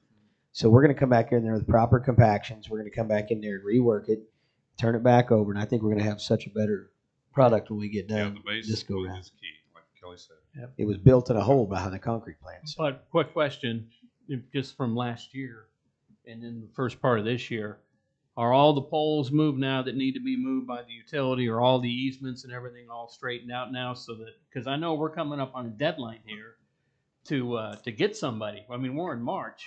Yeah. To get somebody to do this work. What's the Yeah, we status of can that? Speak to that. We've been working with Evergy. The latest request from them, they've changed, personnel have changed. So there's a design guy that is dealing with this project. So whatever the other guy did, it's like a restart, which is fine. But so their question was, can we get your CAD file for Cooper Street, which now goes back to when we designed Cooper Street. So I sent that, and they said, well, it's not final plans. I said, no, it's not. It was bid, and they're not doing it. So I just talked to the guy today and said, what we would like to emphasize is that the city's going to deal with the road, and they've already purchased right-of-way to move, which is the driving force of why the poles need moved, is the right-of-way. And of course, the obvious concern is we don't want the poles too close to the new road. We got it. So even if we got an RFP, So we're trying to we're not ready to go. Well, it'll be, The contractors wouldn't roll until late summer anyway. and they'd have to be given a notice to proceed. Mm-hmm. And our city crews say that with either the purchase or the rental of an additional steel roller, that they can asphalt that road themselves. So you've got alternatives, but yeah, Evergy, they're definitely engaged, and they understand the history of it. Goes back, over a year. So my last proposal to them was, I would like to send you the control points so that they can verify the right-of-way, set up the 15-foot additional right-of-way, and be comfortable that they know where their poles land. And the only easement left that would impact Cooper is on Marbury's property for a guy wire, which already exists, just needs to be updated. So we will, between Kelly and myself, we've dealt with Evergy, and we're going to get them everything that they need as quickly as possible to not hinder that progress. There'll probably be a ribbon cutting when that thing finally opens back up again. Yeah. Mr. Mayor, you'd be out there. Scissors. I'm staying telling away you, from it. If It's too close to my shop. surprised there's not T-shirts in town, because they just 3 words saying, on social media, fix Cooper Street, fix Cooper Street. Yeah, it's a big ticket item, so it's a hot topic for sure. Okay, so are we out of motions and seconds? We're good. We've got direction. Okay, moving to item number 4, consideration. No, wait a minute. Did we second? We didn't. I made a motion. Oh. For the 8 inches and was waiting on a second. Okay. For that vote, right, Diane? Correct. Oh, I second it. Second. Okay. And that's to asphalt with 8 inches of asphalt on Cooper Street. Is that correct, your motion? Yes. Okay. Well, we're going out to RFP. Yeah. For that. Oh, yes, RFP. We're sorry. revising, Revising Diane, the we're RFP. revising the RFP that already exists to include Cooper as an 8-inch asphalt street. 6 inches of base and 2 inches of top coat. Okay. Josh Jones. Yes. Pete Allen. Abstain. Matthew Wells. Abstain.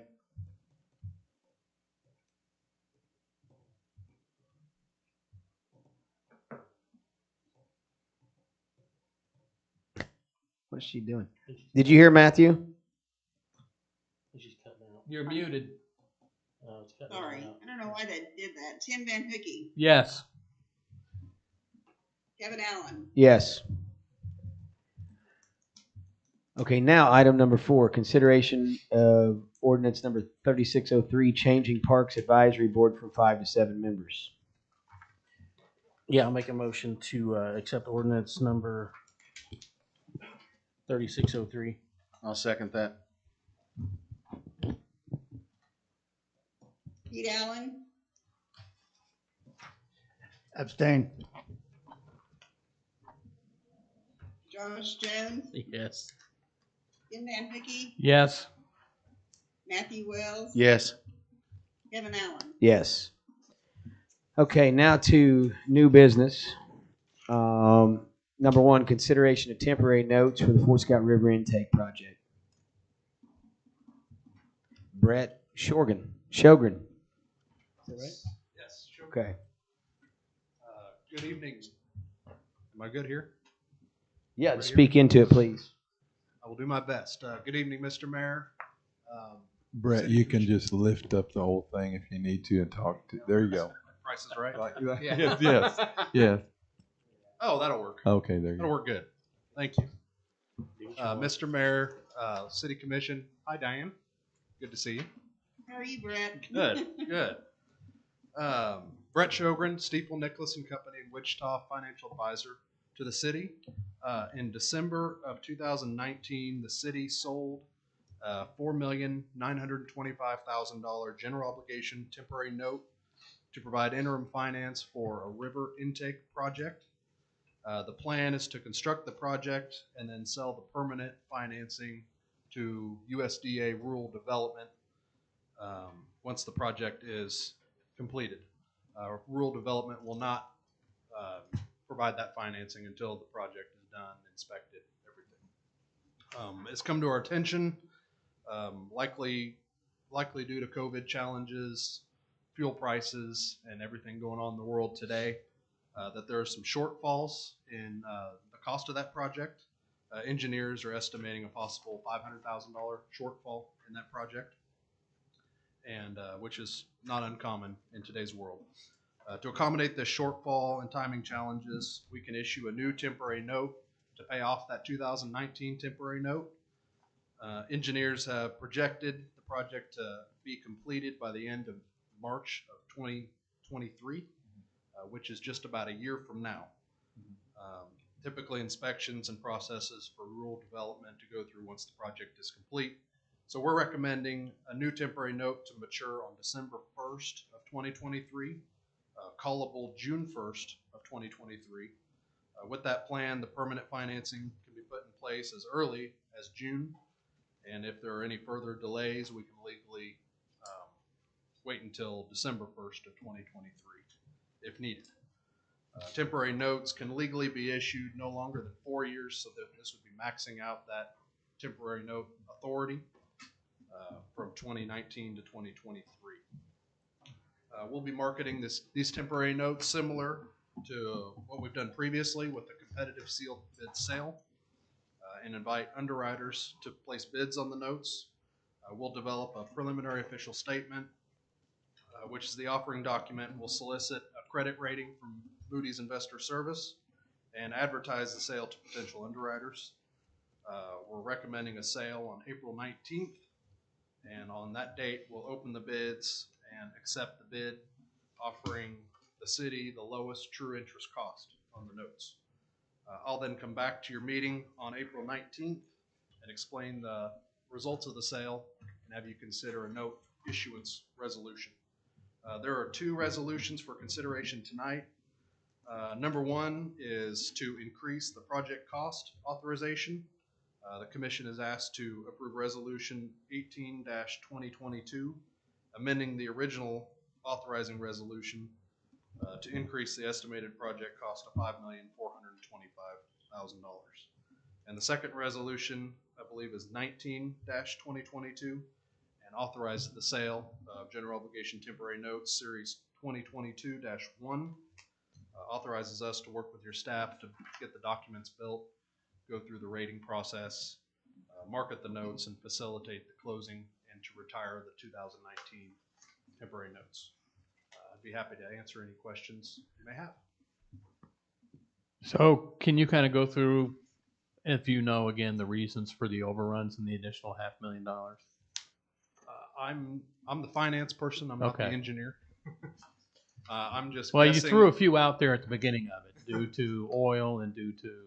I'm just. I was wondering if speculating. you had anything more specific, but okay, that's fine. I No, understand. I'm You're just the finance guy. speculating. Maybe- we're seeing a lot of cost overruns and a lot of projects. Jason would probably be the one to ask that question too. I Jason? think there's a different engineer. Yeah. See, he's so Okay, smart. thank you. Are you expecting rates to probably come in a little bit higher? Said interest rates are under a little bit of pressure Right. with the Ukraine situation and the Fed announcing short-term interest rate rising. I think today, if we could sell notes today, we'd be a little bit lower. Right, but by the time we issue it, 'cause By I the think they're time- talking today about raise decent hike. It could. I don't think very much. It could be a little bit higher. It could be a little bit lower. But I this don't is basically expect our much only- higher than what you were paying. Today. Basically, our only option or cover the 500,000. I'm assuming out of pocket. Yes, and then what that does is it jeopardizes our rating. Yeah, they were coming out of reserves. Remember, we kind of talked about some of that zapping reserves.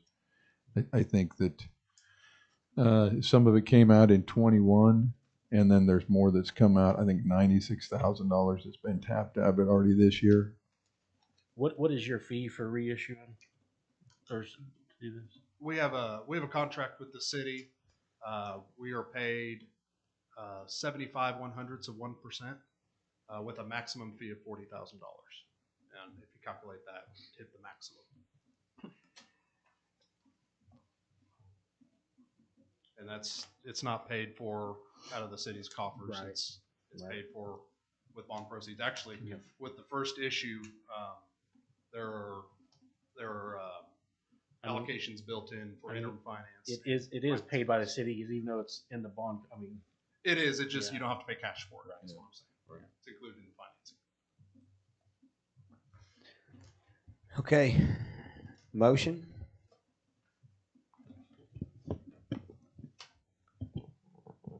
Well, I think there's two resolutions. We probably need to do them individually. Yes. Yeah.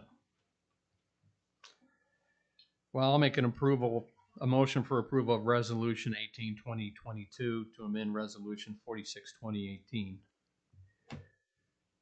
second.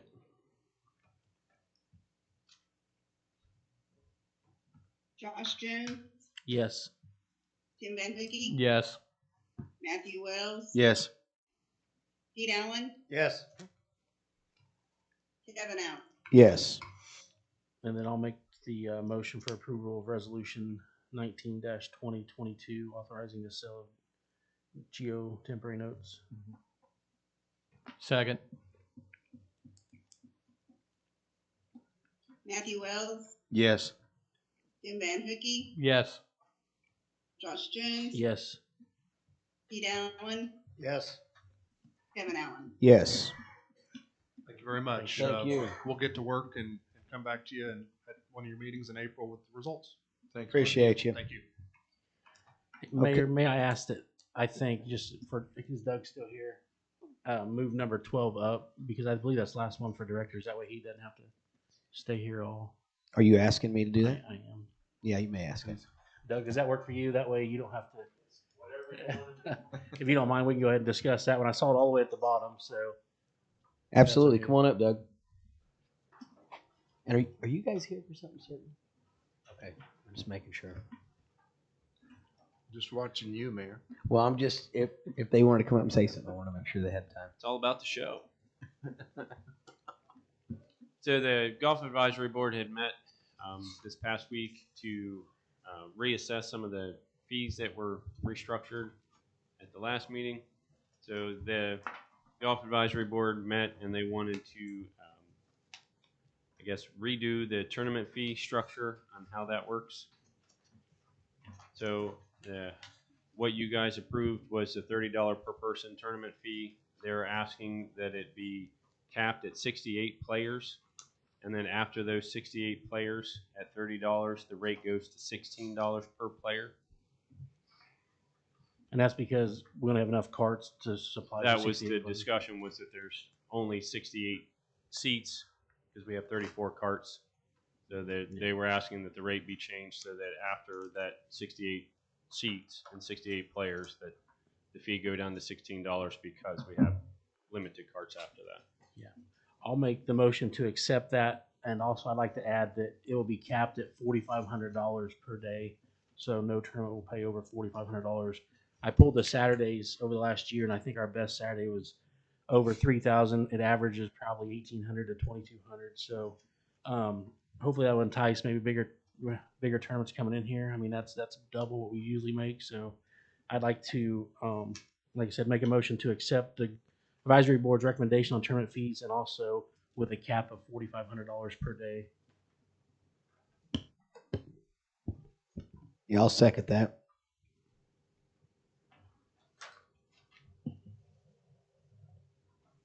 Matthew Wells, Yes. Tim Van Hoogie, Yes. Josh Jones, Yes. Pete Allen, Yes. Kevin Allen. Yes. Okay, is that it for Doug? Yeah, I mean, I think we just have the others are letter of interest. I don't think. Yeah. Yeah. And changing the board members. Yeah.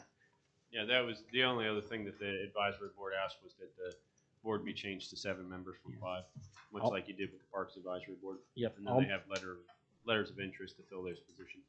Yeah, I'll go ahead and make the motion to accept ordinance 3604, amending the board members from 5 to 7. I'll second.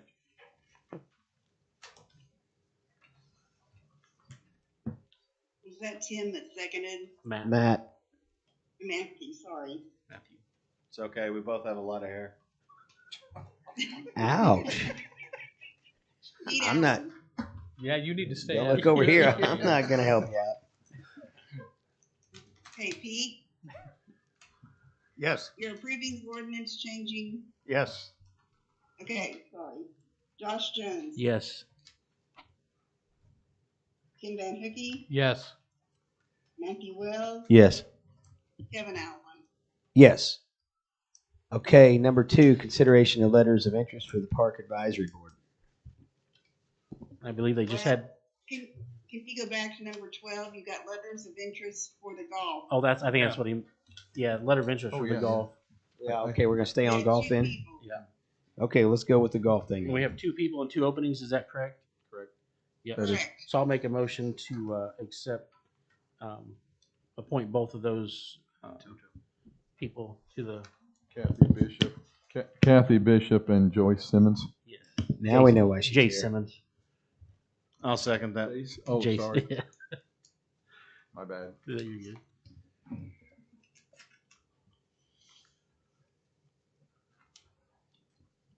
Josh Jones, Yes. Tim Van Hoogie, Yes. Matthew Wells, Yes. Pete Allen, Yes. Kevin Allen. Yes. Okay, now, if it's okay with Diane, we'll go to letters of interest for the Park Advisory Board. I'm missing mine. There are 2 letters of interest from Troy McCullough and Christopher Catalana. Yep. And I believe. There's 2 openings. Yep. I believe there's actually 3 openings now with the Oh, is there? approval. Isn't there, Diane? There's 2. I thought think Allison Leach One of those, resigned. yes, she resigned. And since we made it 7, there'll be 3 altogether, right? Okay. The one person is not a city resident till October, if you read her letter. Oh, yes. And so I would make a motion to accept the 2 city residents that applied for the Park Advisory Board. Mhm. I don't have the names in front of me. Okay. Troy McLaughlin Mhm. and Christopher Catalano. Are both of those the city residents? Yes. Or actually, No. 3 letters.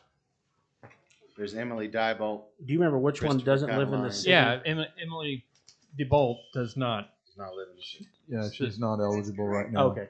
Yep. So I'll She says while we do not officially live there yet, the house is not. So I'll make a motion to accept those 2 that Tim named.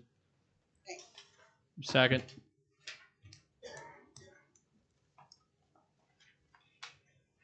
Tim Van Hoogie, Yes. Matthew Wells, Yes. Josh Jones, Yes. Pete Allen, Yes. Kevin Allen. Yes. Okay. Getting confused here. Up next, letters of interest for the Lake Advisory Board. Yeah, and I know the Lake Advisory Board recommended Matt Knoll. I listened to that meeting, and I think they made a couple people made a comment they didn't know who Shane was, and so they voted for Matt. I don't know Shane personally. I know his family. I personally think Shane would be a good addition to the advisory board. As he brings a unique perspective out there. He's a renter and not an owner out there, and so I just think that would be a different perspective on the advisory board. So with that, I'm going to make the motion to appoint Shane Johnston to the Lake Advisory Board. Second.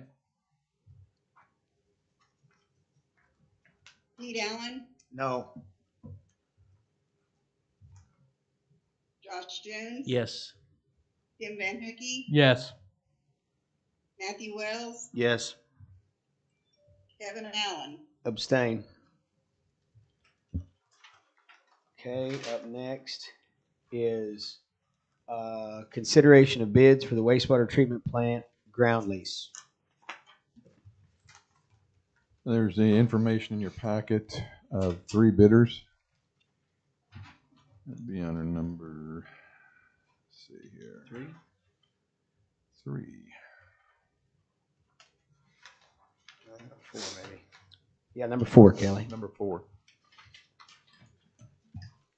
Is this the one we had the snafu on last year? What was the snafu? The first one is for $16,225. Mike Fritter.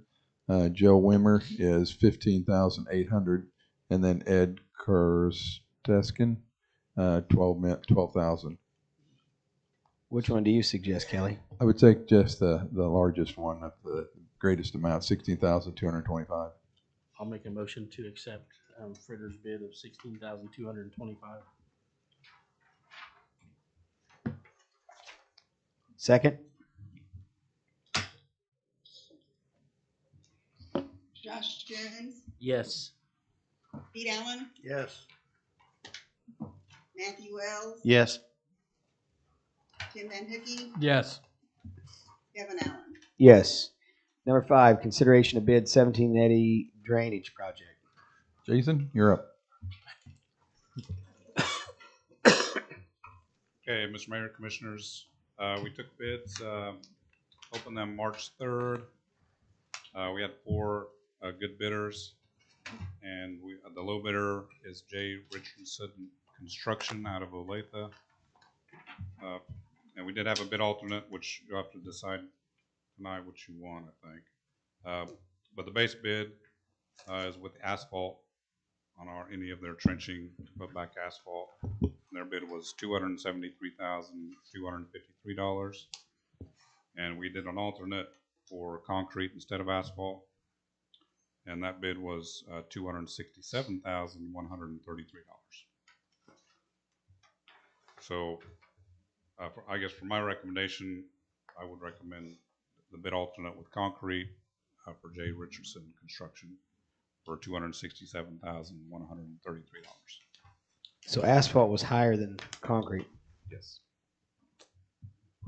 It's a whole new world. No doubt. And in this case, the special factor here is that, they're, taking out some of that curbing on Eddy, and there's just a small strip of asphalt that would be needed, so the cost savings for concrete on that, just the workability of it, is a lot of that cost savings. Sure. Mm-hmm. Anyone? Yep, I'll make the motion to accept the low bid with the bid alternate for the Concrete. for $267,133. I think Bob Jackson will be happy that this is finally getting bid out. I think this has been a 20-some year. Hopefully, this will alleviate some of that. So that is Well, it's not just him. There's No, several no, no. people in that There's neighborhood, some- and yes. it takes care of a lot of people down the line as well. I'll second that motion. Yeah, you're right. I don't want to make you Pete think it's Allen? just for. Oh, Yes. Sorry. Matthew Wells, Yes. Josh Jones. Yes. Tim Van Hookey, Yes. Kevin Allen. Yes, thank you, Jason. You did a great job. Number 6, consideration adoption of ordinance number 3591, Uniform Public Offense Code, effective 4/1 of 2022. Chief Yeah. Shelton, you want to come up and speak into that? And I just had, before Chief talks, just kind of one question on that. I actually got a copy of the codes that were on there. And if you read through there, some of the ones that are being eliminated Yes. at the municipal level is because they're covered at the At the county district. level as Right. far as the charges go. Correct. And there's some, yes, that, I'll give you an example of some, one that we've elected not to prosecute in municipal court and go over to district court is violation of court orders. Well, most court orders are going to come out of that district court anyway. Well, I saw like protective orders and other items like that were on there as well. There's a misdemeanor sexual battery, which would require somebody, if they're convicted, to be a registered offender. Well, with that registration, it's easier going through there. So there's a handful of them. The statutes that we don't want to prosecute over here, we want to prosecute over at the district level. Our prosecutors are on board with that, but adopting the biggest part of this manual or we'll be using over here in this court. So the crime still applies, just it's not going to be handled at the municipal level. It will be handled at the municipal level. Well, I mean, the ones that are being repealed will Right. be handled at the Yes, county level. right. I'm good with it. I read through it. I mean, unless anyone's got any other questions or comments, I would be happy to make a motion to approve the repeal of the municipal ordinances that apply to the uniform Is that the? Uniform Public Offense Code, 3591 ordinance number. Yep. I'll. So we're gonna adopt, for clarification, we're gonna adopt the ordinance number 3591. Which I believe Yeah. actually repeals those Yeah.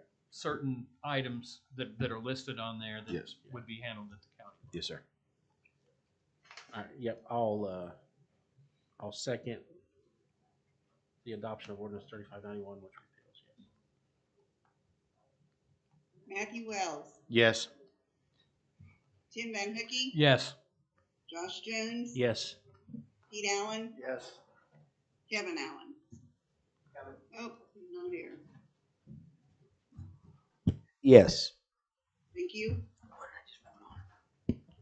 Okay.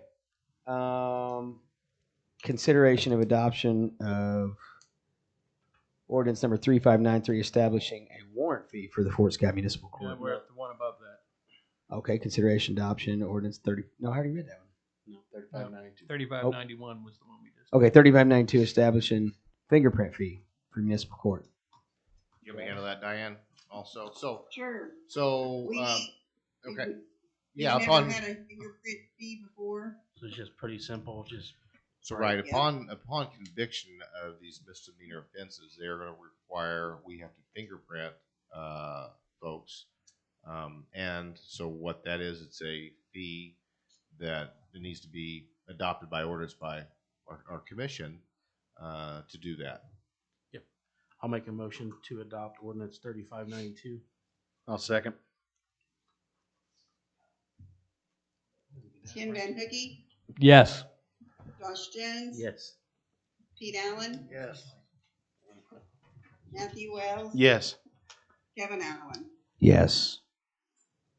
Okay, now consideration of ordinance number 3593, establishment of a warrant fee for the Fort Scott Municipal Court.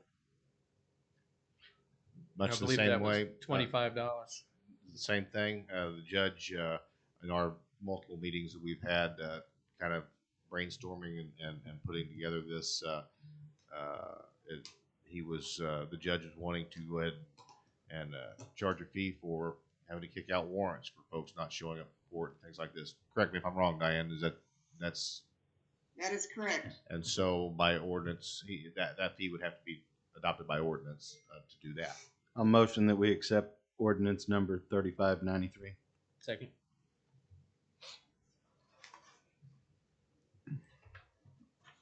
Matthew Wells, Yes. Pete Allen, Yes. Josh Jones, Yes.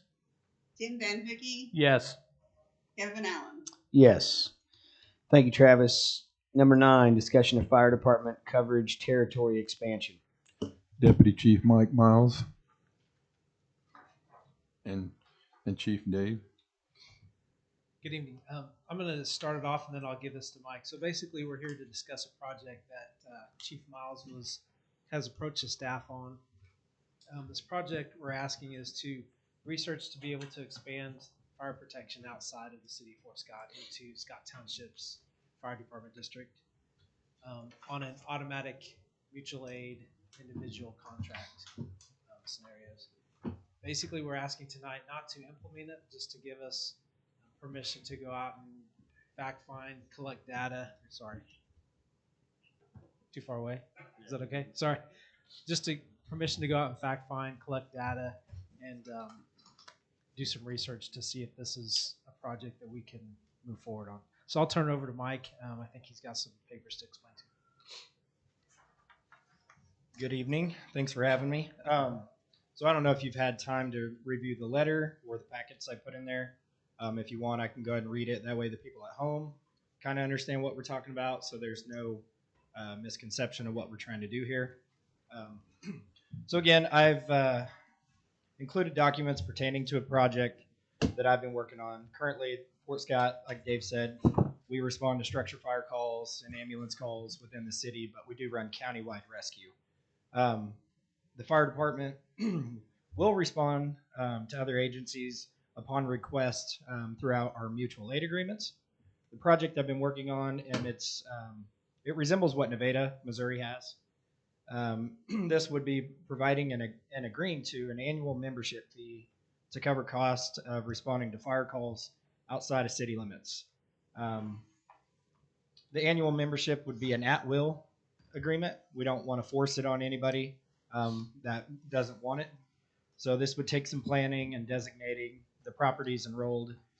We would have a CAD system in place at dispatch, which is already there, to where we could designate these properties when they're called in. It highlights and lets us know when to respond. The thought behind this is to provide coverage to these residents for structure fire protection with immediate response. As you know, volunteer fire departments, they're great to have, but they can be delayed at times.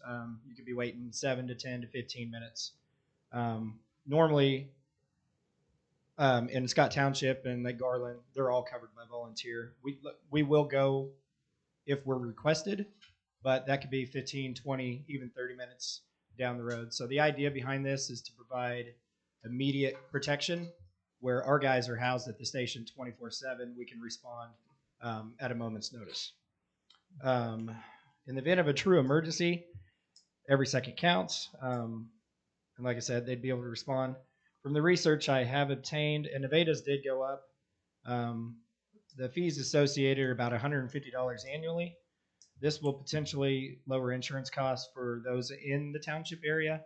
I have been in contact with several insurance agencies, ISO. They're coming next month. I got questions I can ask for them.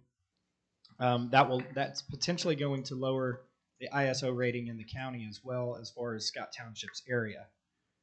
Our wish at the fire department is to create a resolution for these funds to where the revenue obtained from this agreement would go into a fire department budget to where it can be used on personnel, equipment, or potential apparatus replacement in the future.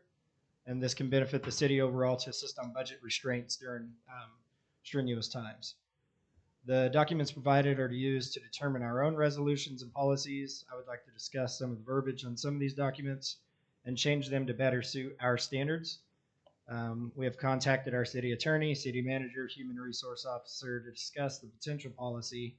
I attended Scott Township's board meeting last week, gained their approval, proceeding with this potential contract-based response.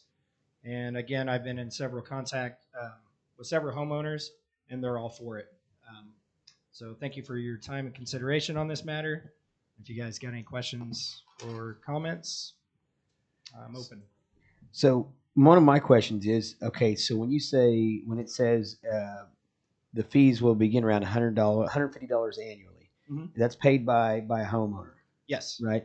So if I'm a homeowner, I mean, I'm trying to soak all this in. Right. If I'm a homeowner in Zini, and which is out, the outer reach of our, I think that's the outer reach of our. Yeah, we wouldn't go that far. So for instance, Nevada, they have a 5-mile limit. And so to make things easy, we just decided Scott Township.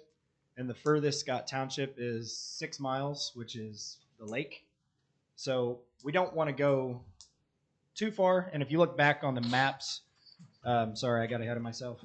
I have a map of the city in the back, and then the yellow outline is where we would go. That's Scott Township's coverage.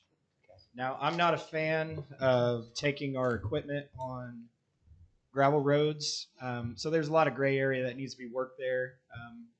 We'd like to just remain on blacktop, which that's more of your populated areas as far as housings. And I have paper. Dave, can you give me that? Plus, I might add, one of the reasons that they want to limit it is that their primary responsibility is to you and you and you, taxpayers that are paying for the department to make sure they can put your fire out. Yeah, that's where my concern was going, because if we have, say 8,000 residents that has paid for all the equipment and paying the help and everything else, and a person in the county can get it for $150.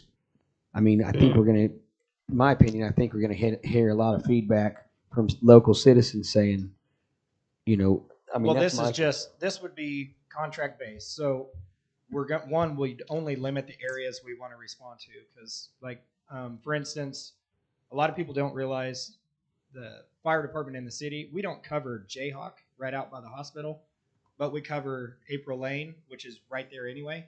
So all these big, nice houses, or just that area, and even out by the cemetery, we don't cover them. But if we can respond, if there's a fire only, now we're not going to run any other calls. Like Nevada's wordage says, in the event of a life-threatening structure fire, that's when they go. And there's a lot to work out, as far as response stuff. We would implement a callback system.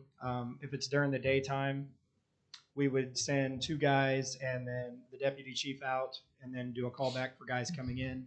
So the odds of us being stretched thin are probably pretty small, but the possibility is always there to, if there's a call in the county and a call in the city, we're going to rely on the callback to where our equipment's still here. And that doesn't mean we stay on scene for hours. The way Nevada works, from my understanding, when they respond, they get the emergency under control.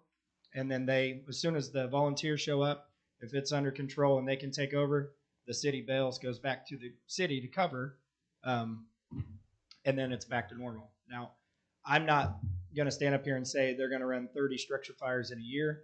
I can think of a handful, maybe 5, 6 structures within this response district off the top of my head over the last year that we would get called to. So like I said, I don't think we're going to be stretched super thin. This is just an idea. How can we, generate a little revenue to help our situation to get equipment and stuff like that for the future? Yeah. Without burdening the city.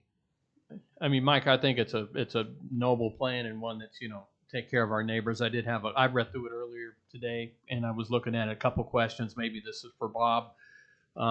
Section 320.302 in the example that you sent on non-members associated may respond.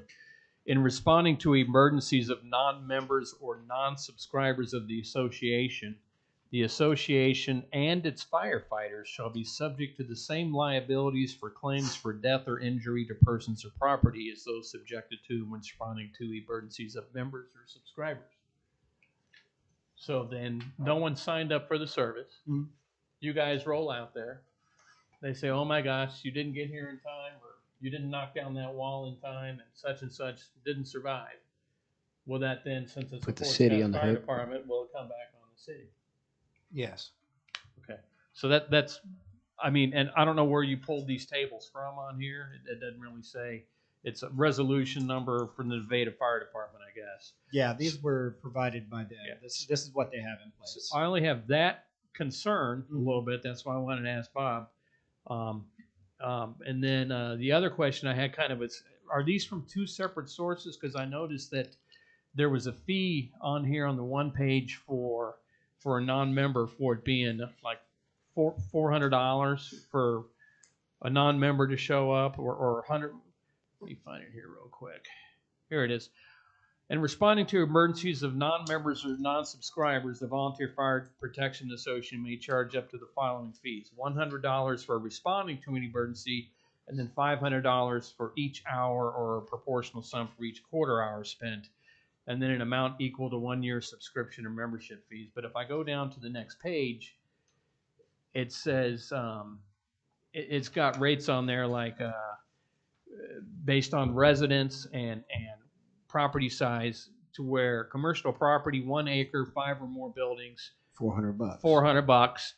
But for each additional acre beyond that, it's just $1 an acre. So if I'm living out there and I'm confident that, you know, maybe nothing's going to burn down for 4 or 5 years, how do we entice them more to get more subscribers to it? Because, you know, if he lives 5 years without anything happening, and one time he gets hit, then hey, I'll just pay the one-time fee on it and move forward. Well, and that's, I don't, like I said, I'm not a fan of any of these papers that I got from. And that's Vernon County. And This is Vernon. I grew up over there, and so what it is you pay a.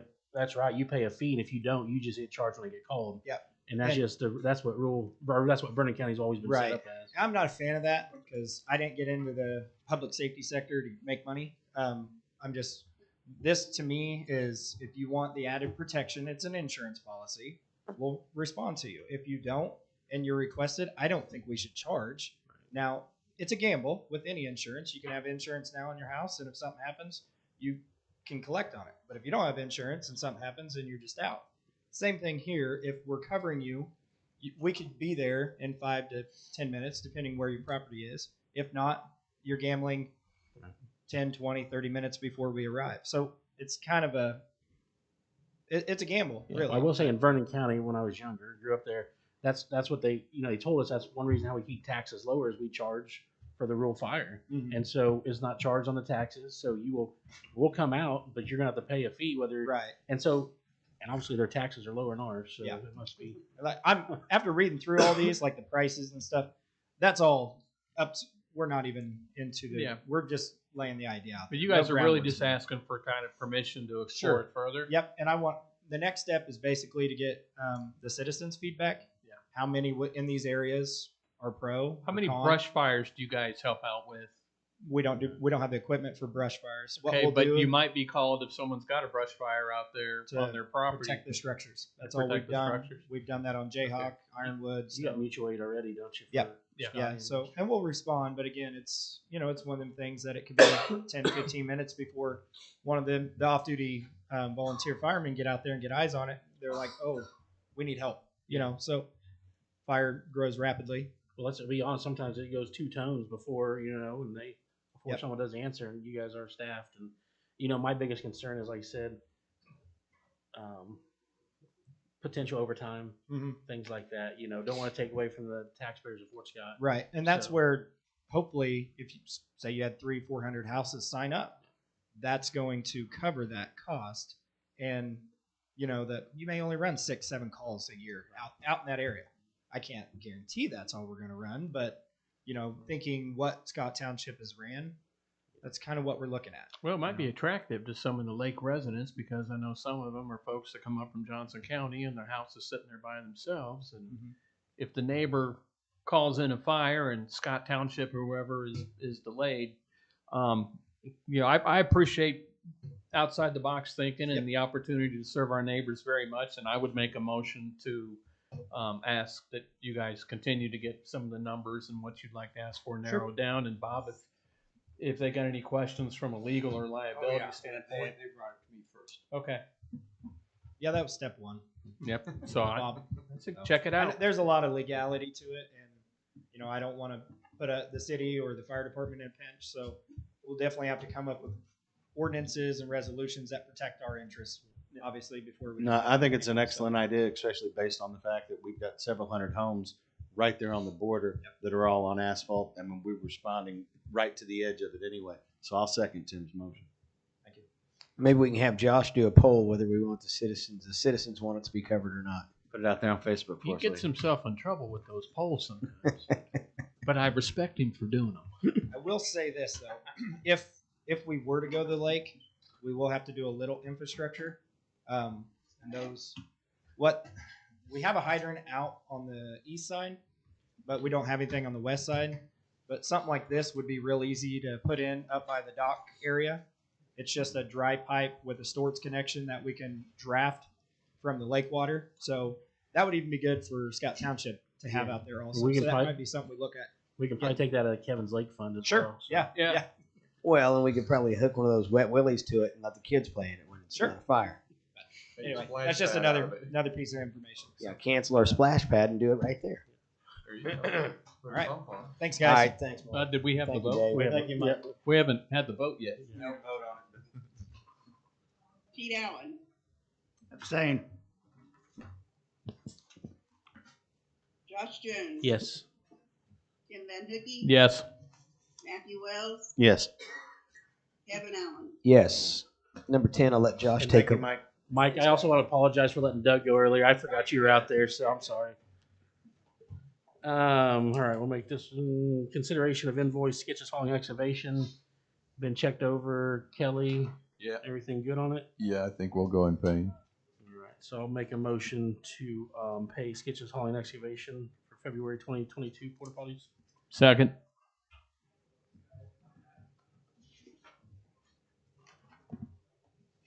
Pete Allen, No.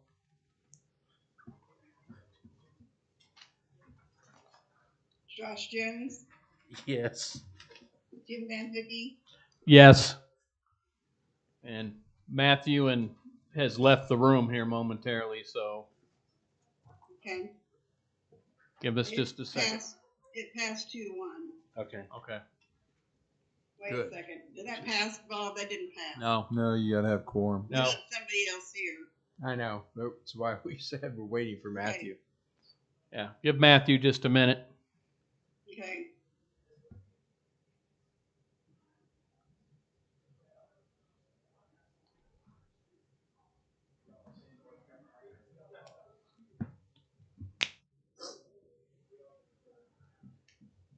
Is Matthew up?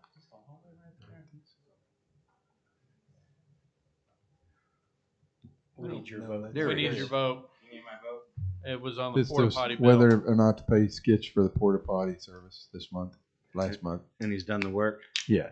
then yes, pay. Okay. Did you two get approved? Do I tell him he can come back?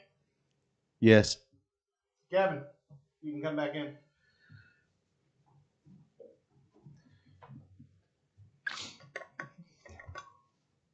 Okay, up next is discussion of National Avenue project. Jason Dickman. So I guess we had someone reach out to Commissioner asking about the bad portion of that overlay down there by the car wash. So yeah, that is covered, and they're on the list to come back, and that's Heckert. But with that, there was some talk about, I think, the previous city manager negotiated with Bettis Asphalt to come in and do some overlay on what would be, I guess, East National. So from the connection at the highway is 69, coming back west, they did some overlay work. That's south. South. So where it comes around and hooks up to the highway. And I guess I need to look at it still, but they said there's some spots that aren't doing so well there. So The city actually patched some of them today, I believe. So what we need to do is kind of evaluate those areas and see if we need to, basically, two different things are happening. We had a contract with Heckert to do South National from 13th to 17th, and a portion of that needs redone. And then Bettis, that was negotiated directly. So I don't know if we need to talk to Bob about how that was agreed upon, if there was documentation signed that had some limited warranties. on that work. So Is that right, Kevin? I thought we approved that in the commission. I thought we did too. it was probably approved, but it was not a bid project. Bettis was out doing the highway. I think we piggybacked on. Yeah, so you negotiated directly with Bettis to do some additional work. Yeah. So if some of that's failing already, you know, common warranty is a year, whether it was bid or not, I think they would honor that. So we just need to be able to, I need to find out who I can reach out to and I can help with that. Since I've got to make sure Heckert comes back, might as well just call Bettis and say, hey, we need to come look at this. So we can do that here in the short term.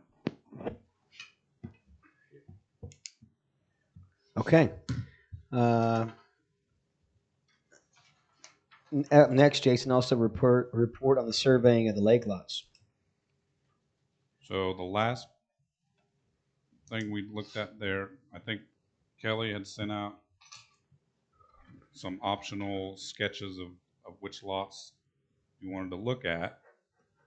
And then I think it was approved that you put some check marks on 6 lots, but not all the lots. So I just need to make sure before I pursue a cost of Hey, which Tim, lots. have you been invited out there yet to look at the lots that they're talking about? No. Okay. Do they have those in their packet or not?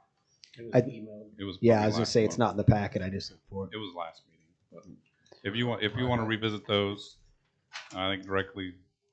No, I've got a general idea where they are now after digging Well- in and looking at them, and that's fine. It's just, I mean, well, I know that that there's been discussion amongst the Lake Advisory Board wanting us to wait 3 to 5 years to sell city-owned property, and I do personally have a problem with that. We need the money.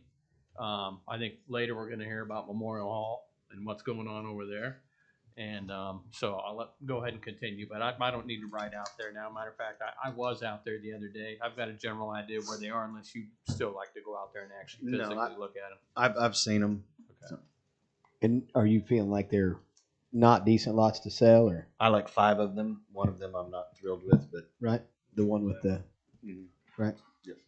And that's what I said. Those could Yeah, right I next to the mean, one with the encroachment. And that's what I'm saying. I think we need to survey it all. Yeah. Anyways, but I definitely. You just know it's a problem. We definitely Right. stay away from probably selling it thank you. right now.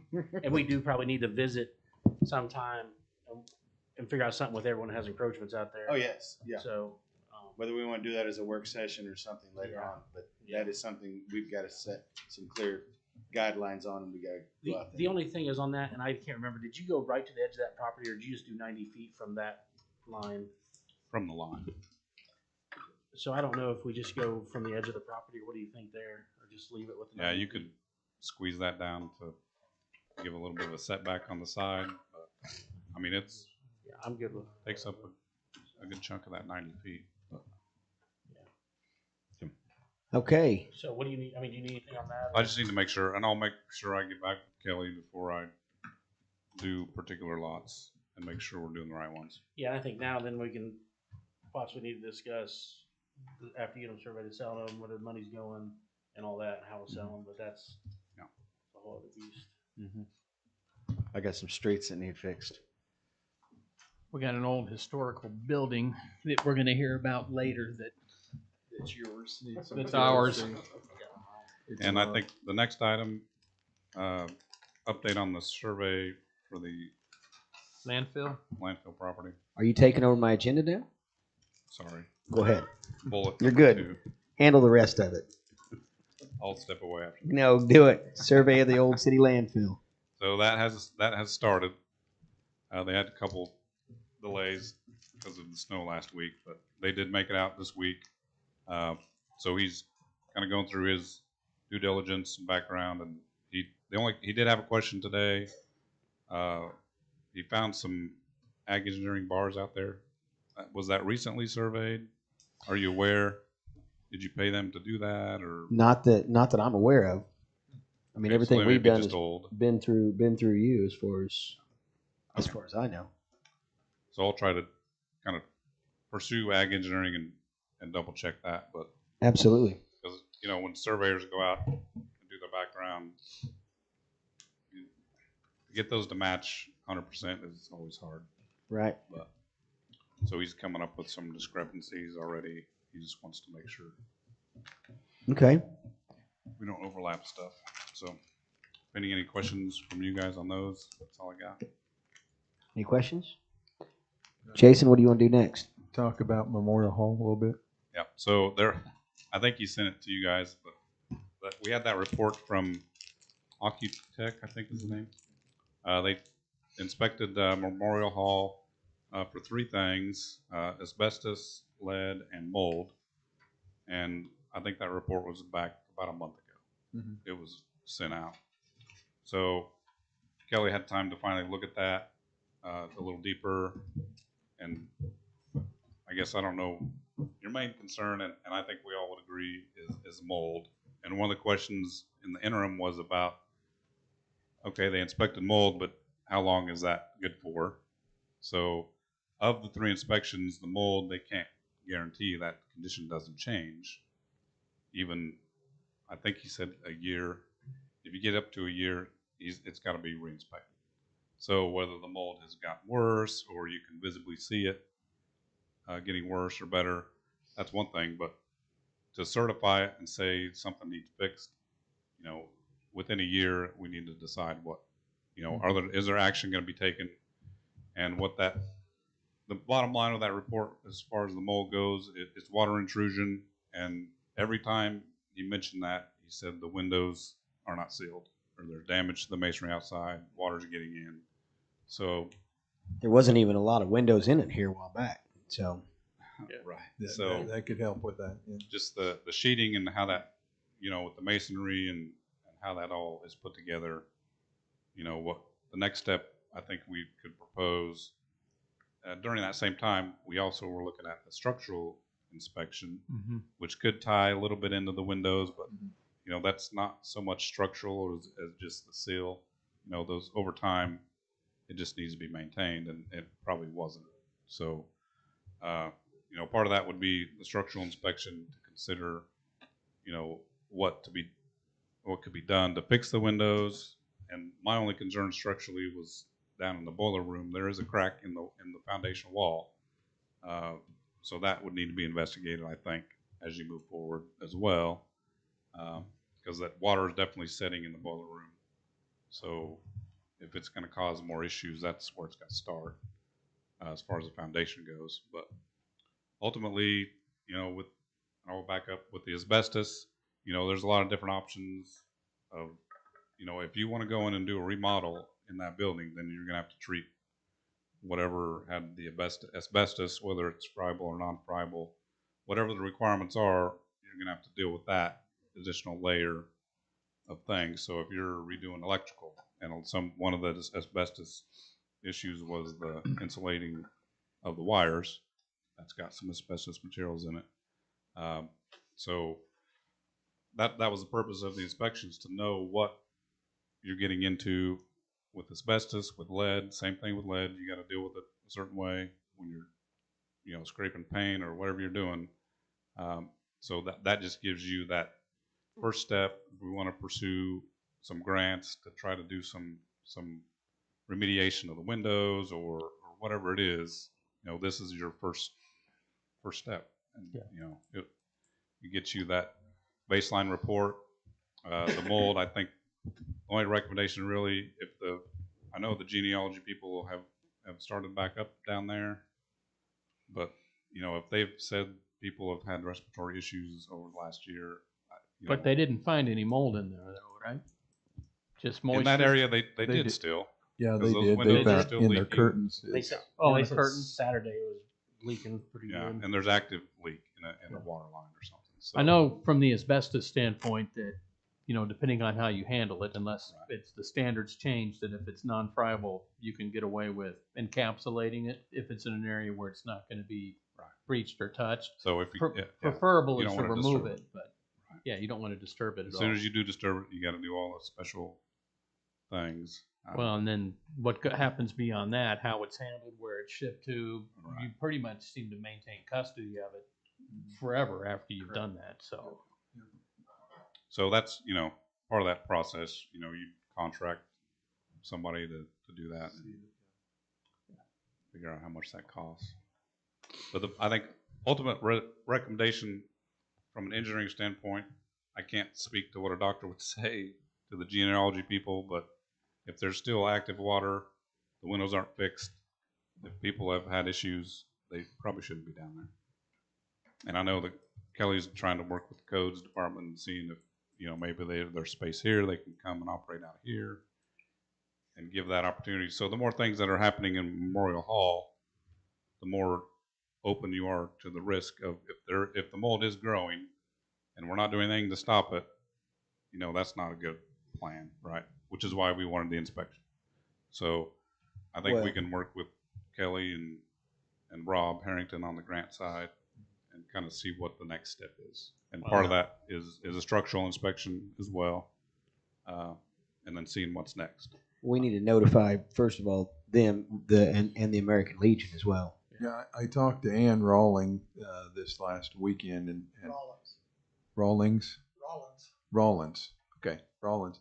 And she's the one that advised me about their respiratory. We did shut down the sink in the men's bathroom because it had been leaking through. We're going to get a new sink faucet put on that. She said there'd been a couple other water leaks, and I told her, you know, if we ever have a problem, please let us know. But I think, like Jason, we may want to try to get a contractor, somebody that can actually look at some of those windows and get them sealed up and try to eliminate some of the water intrusion, because it's going to take us a while to get funding and things. But we may want to do some exteriorly and get some of that intrusion taken care of a little in-house before Absolutely. that way it's a little more secure and we're not losing ground on that. And like Jason said, some of that mold may dry up if we get some of that intrusion taken care of. So, but Is that something that Public Works could help with as well, or is that just not? You know, that's more your qualified, Right. You know, and it'll probably take a lift truck to get up to those windows and Sure. so it's somebody we'll have to contract with. We could probably get a local contractor and just say Jason and I can kind of maybe put together a little addendum and pass it by what we see and let y'all know what we're thinking and at least get her kind of buttoned up so that we can get some bids and then that way we can start with our first phase of looking at what we want to take on. Yeah, because again, as you said, and I've heard in the past, if we show a financial commitment to saving the structure, it makes getting that grant money that much more easier. Sure. And we got Rob, you know, as well to Yeah. help out Yeah. with that. So I Yes, think that's a good asset. Right. But I mean, it's you're right. We've got to get the moisture sealed up in there first, and there's other areas in there. I mean, we're kind of, as the commission right now, we're kind of the stewards of that historical building, and we need to start taking care of it sooner rather than later. Is the rest of the building, I know the bingo got approved and everything, so upstairs, is that still okay to? Yeah, I think the key is, you know, if somebody's working 8 to 5 down in that little genealogy area, that's where you get issues. If you're having an event and it's, you know, not Just taking a little permanent. in a little mold at the time. Well, it really is. I mean, they're pretty well quarantined, but ventilated. the problem is when you walk in, that stuff fluffs on the floor. You don't see it, but it's there. And you carry it on your shoes, and then it fluffs in the air into the genealogy room and everything. So that's how it got into the curtains. I'm sure it's on the books. Like I said, you don't see it, but it still encroaches. And that's on the mold. That's on the mold. Yeah, the asbestos, a lot of the stuff that they identified as being non-friable was actually the tiles on the floor. Right. If they're not broken or chipped, or some of the stair coatings, if they're not broken or chipped or friable, then someone should still be able to use the facility. Correct. Yeah. And most of your asbestos is pretty much non-lethal. Yeah, you there's could have- different measurements. especially if you're not making dust out of it and inhaling it. So that's why it's able to be encaseable. Just like on siding on your house, you can put paint over it and encase it, Right. or lead paint. But Yeah, so if you'll go back to the email I sent you, in the pictures, he did really good job. Our inspector did. He really did a good job. And so Jason and I can do a lot of work off of this, even from the exterior. Good. So Yeah, it'll be exciting to especially if we're available and eligible to get some grant money to put that thing back into tip-top shape, because that's an amazing building. Yeah. Okay, so you don't need any motion or anything like that. Just No. keep on working towards. Yep. getting But it we figured wanted to out. report on that. Well, we appreciate it. Yeah. Okay, up next is city manager comments. Jason needs to talk about the KDOT connecting link. We didn't get a motion last time. I know we've got several schools of thought, but we still need to have a motion to apply for it, and then we can decide what we need to do. For Wall Street? Yes. 54 Highway? For 2022. Yeah, so the way that process works, every spring, early spring, KDOT does a call for projects. It's once a year for these connecting links, and they're actually due this Friday, so that's why we've got it all put together. It's ready to go. 2 options, like I discussed earlier, and we just need to make sure we're okay to move forward. It's applying for funds. Somebody want to make the motion?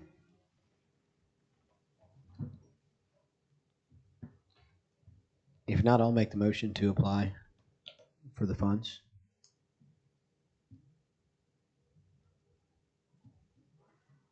I'll second the motion to apply for the funds.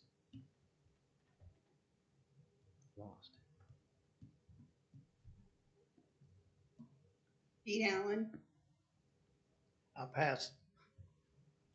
pass, okay. Josh Jones, Yes. Tim Van Hickey, Yes. Matthew Wells, Yes. Pete Allen, He already passed. You got to go to me. Kevin Allen, Yes. Pete Allen. Yes.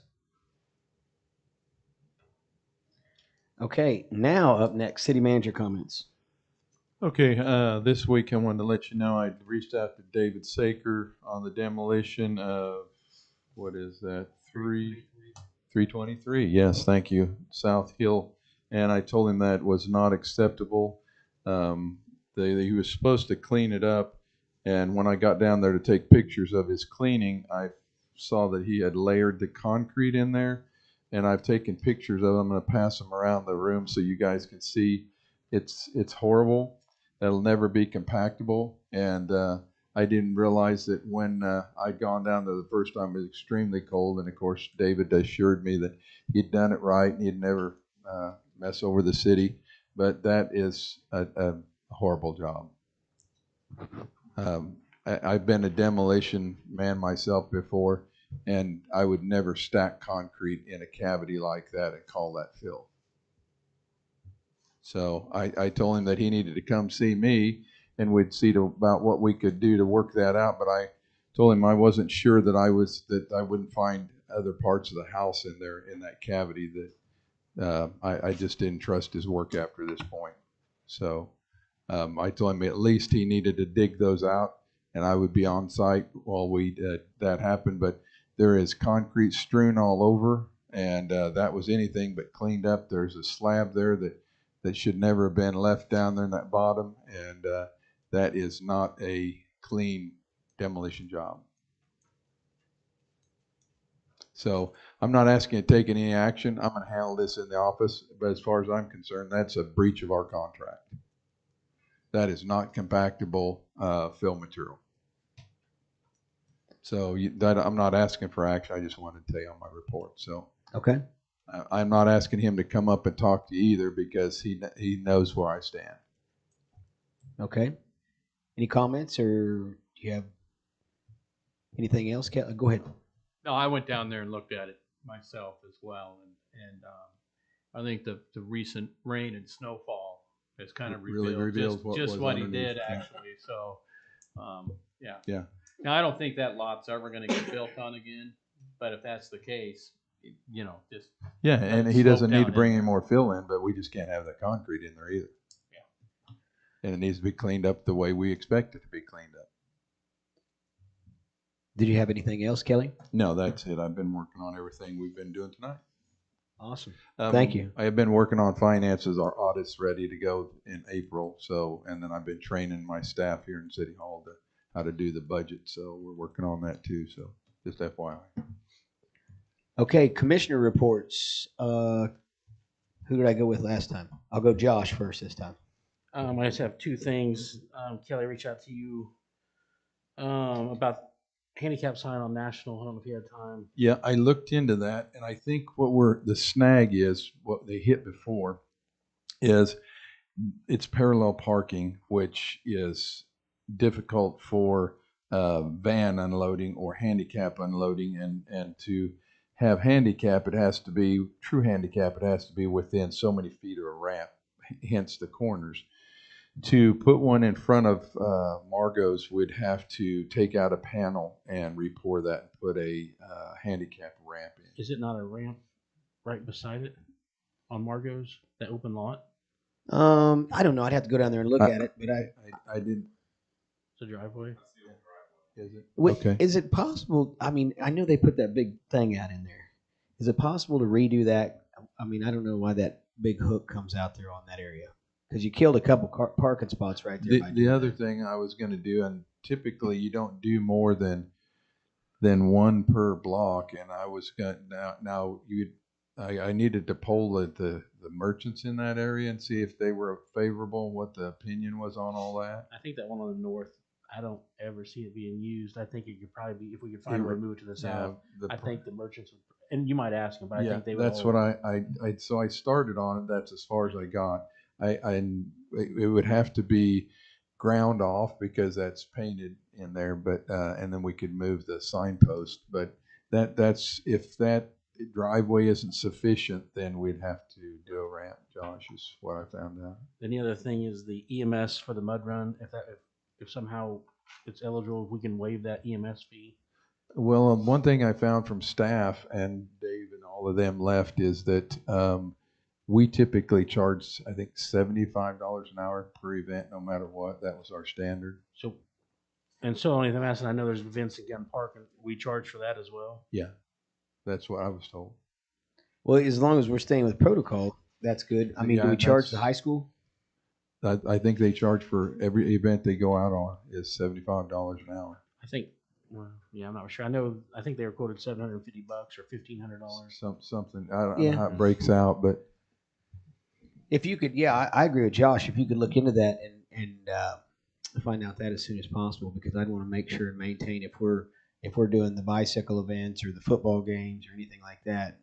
And not okay, and I'll them. have Dave put together an email and I'll send that out to you. But we had talked about it in staff, and he said we do standardize on what we charge. And now he said they hadn't asked, as far as I talked to Jackson Throw, and he said that as far as he knew, they hadn't asked for any help on the ambulance. I know they reached out, and I know this is okay. I know it's gonna be a pretty big event. Okay. And I didn't know so they're saying we've never waived that before, is what staff told you? Correct. And so I guess to do that, we'd have to make a motion to do that. You probably have to, yeah. Yeah. Well, I mean, I think the economic impact of that, and it's a charity.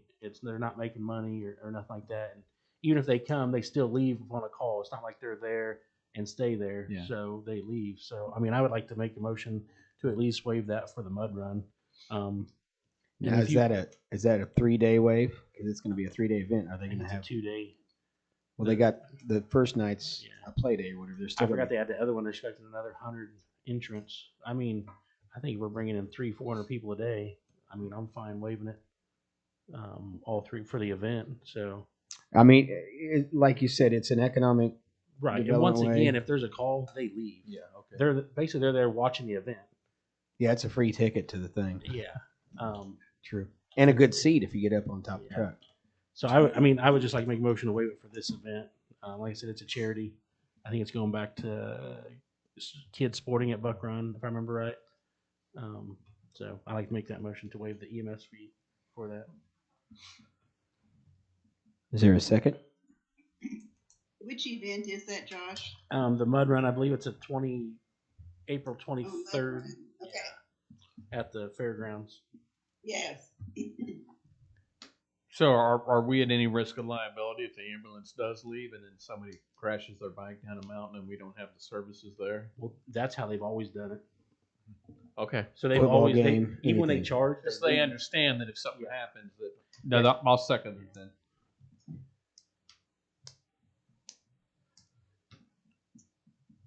Matthew Wells, Yes. Tim Van Hookey, Yes. Josh Jones, yes. Pete Allen, Yes. Kevin Allen. Yes. That's all I got. Okay, Pete.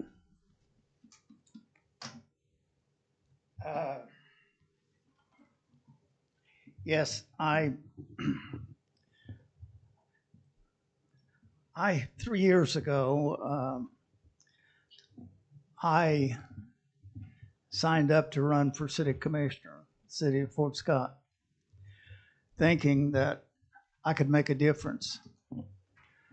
It was proven to me tonight that that's a false idea, false thought. I have worked tirelessly to try to help the city of Fort Scott improve their streets, their sewers, their waters, our infrastructure. I have not been met with the kind of reception, respect that I had anticipated. I don't understand how you three commissioners can go vote against a program that's been recommended by your city engineer, your city manager, and your city attorney. I no longer want to be a part of this commission. So I am hereby, effective at the end of this meeting, resigning from the commission. And that's my statement.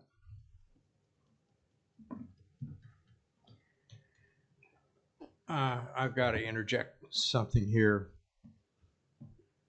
Having heard the commissioner's resignation, you need to accept that resignation at this meeting, because you've now got an obligation to try to find somebody else and time frames start running and all that kind of stuff. Well, and I'm sorry that you feel that way. And do we legally have to accept it? Yeah, because he's telling you he's quitting. And he has to be replaced. Well, for starters, I would say, Pete, I personally didn't like some of the verbiage in the thing that was stating about the truck routes and the brick streets volunteerism. And all I was doing was saying we'd like to relook at it before we accept the whole package. To save your time, Commissioner or Mayor Allen, it makes no difference.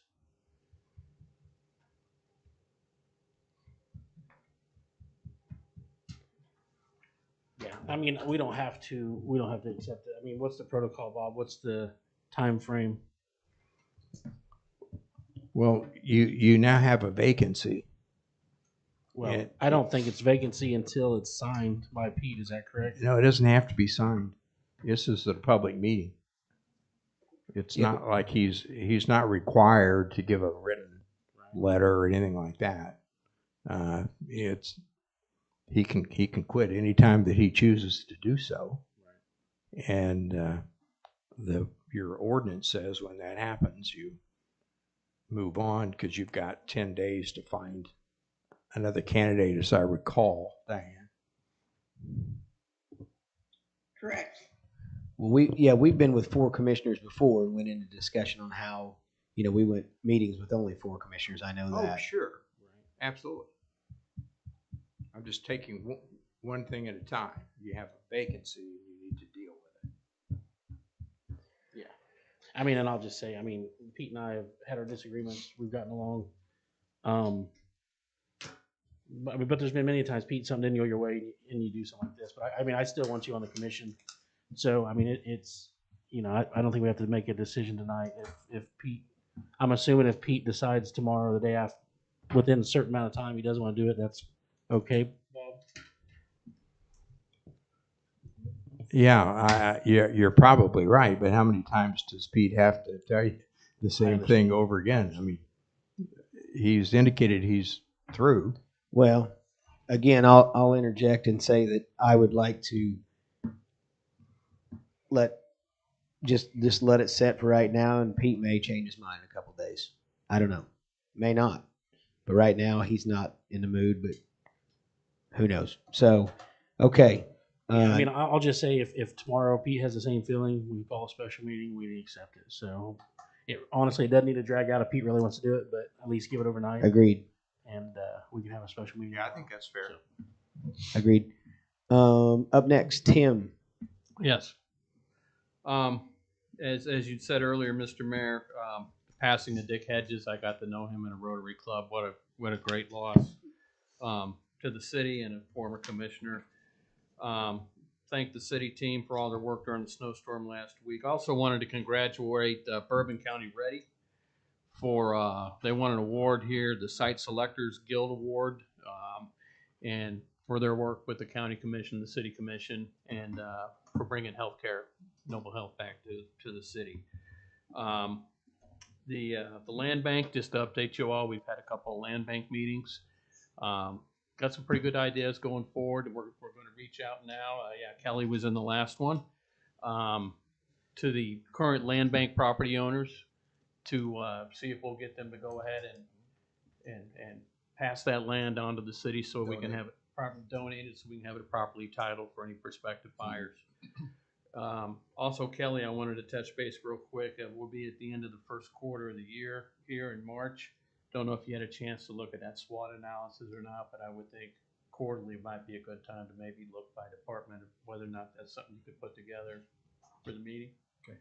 And then lastly, I mean, Commissioner Allen, I'm sorry to hear that you feel that way. One thing that I found on this board, while a lot of us have differences of opinions, I mean, I don't think there's anybody that sits in here and doesn't literally respect anybody that's on the board. It's an unpaid position. The people put the trust in us, and we catch both the good and the bad on it. But with that, up to this point, we've always had a very open exchange of ideas regarding differences, and I don't think any of the statements that were made in any of our differences on any of the subjects have been of a personal attacking nature. If so, they're not intended to be. So, you know, I'm sorry to hear that this is the way that you're feeling on this decision, but I'll support whatever you want to do. And again, if you do elect to leave, which would be unfortunate, I'd say, you know, thank you for your service. And that's all I got, Mr. Mayor. Matthew? He's going to pass. Okay. And the only thing I had tonight was I was reached out to by a gentleman today that's doing the painting on the building at First and National, or Wall and National. And they're going to need approval on the colors, I guess, that they're going to use on the Hammonds building. I thought we'd already done that. Did we not do that, Jason? Yeah. Okay, so. Yeah. Kevin? Diane, go ahead. Kate Freeman came and saw me yesterday. She brought me the colors for her building for the outside, the storefront colors. I need to send those to design review for them to review first before it comes to the city commission. So I just got them today. Actually, yesterday I got them today right before I left at noon. So I will get a meeting with the design review board up. So yeah, SHPO did approve the colors on the side already. So yeah, this is for the storefront colors. Right, and that's what I was speaking to. And the reason I brought it up was to, in the essence of time, to if we could gather that board as soon as possible to review those colors approve or disapprove them. I know the contractor's working on it now and wanting to paint as soon as possible. So, Okay. and yeah, other than to say that the city crews did do a good job cleaning the streets, and that was a pretty easy snow to push. That was a good one. That snow made you look like a hero. Well, yeah, I don't know any of those. So anyway, with that being said, if nothing else, we'll adjourn the meeting. Motion to adjourn. Second.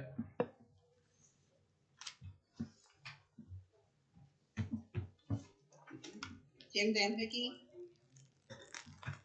Yes. Matthew Wells, Yes. Josh Jones, Yes. Pete Allen. Yes. Jeff Yes.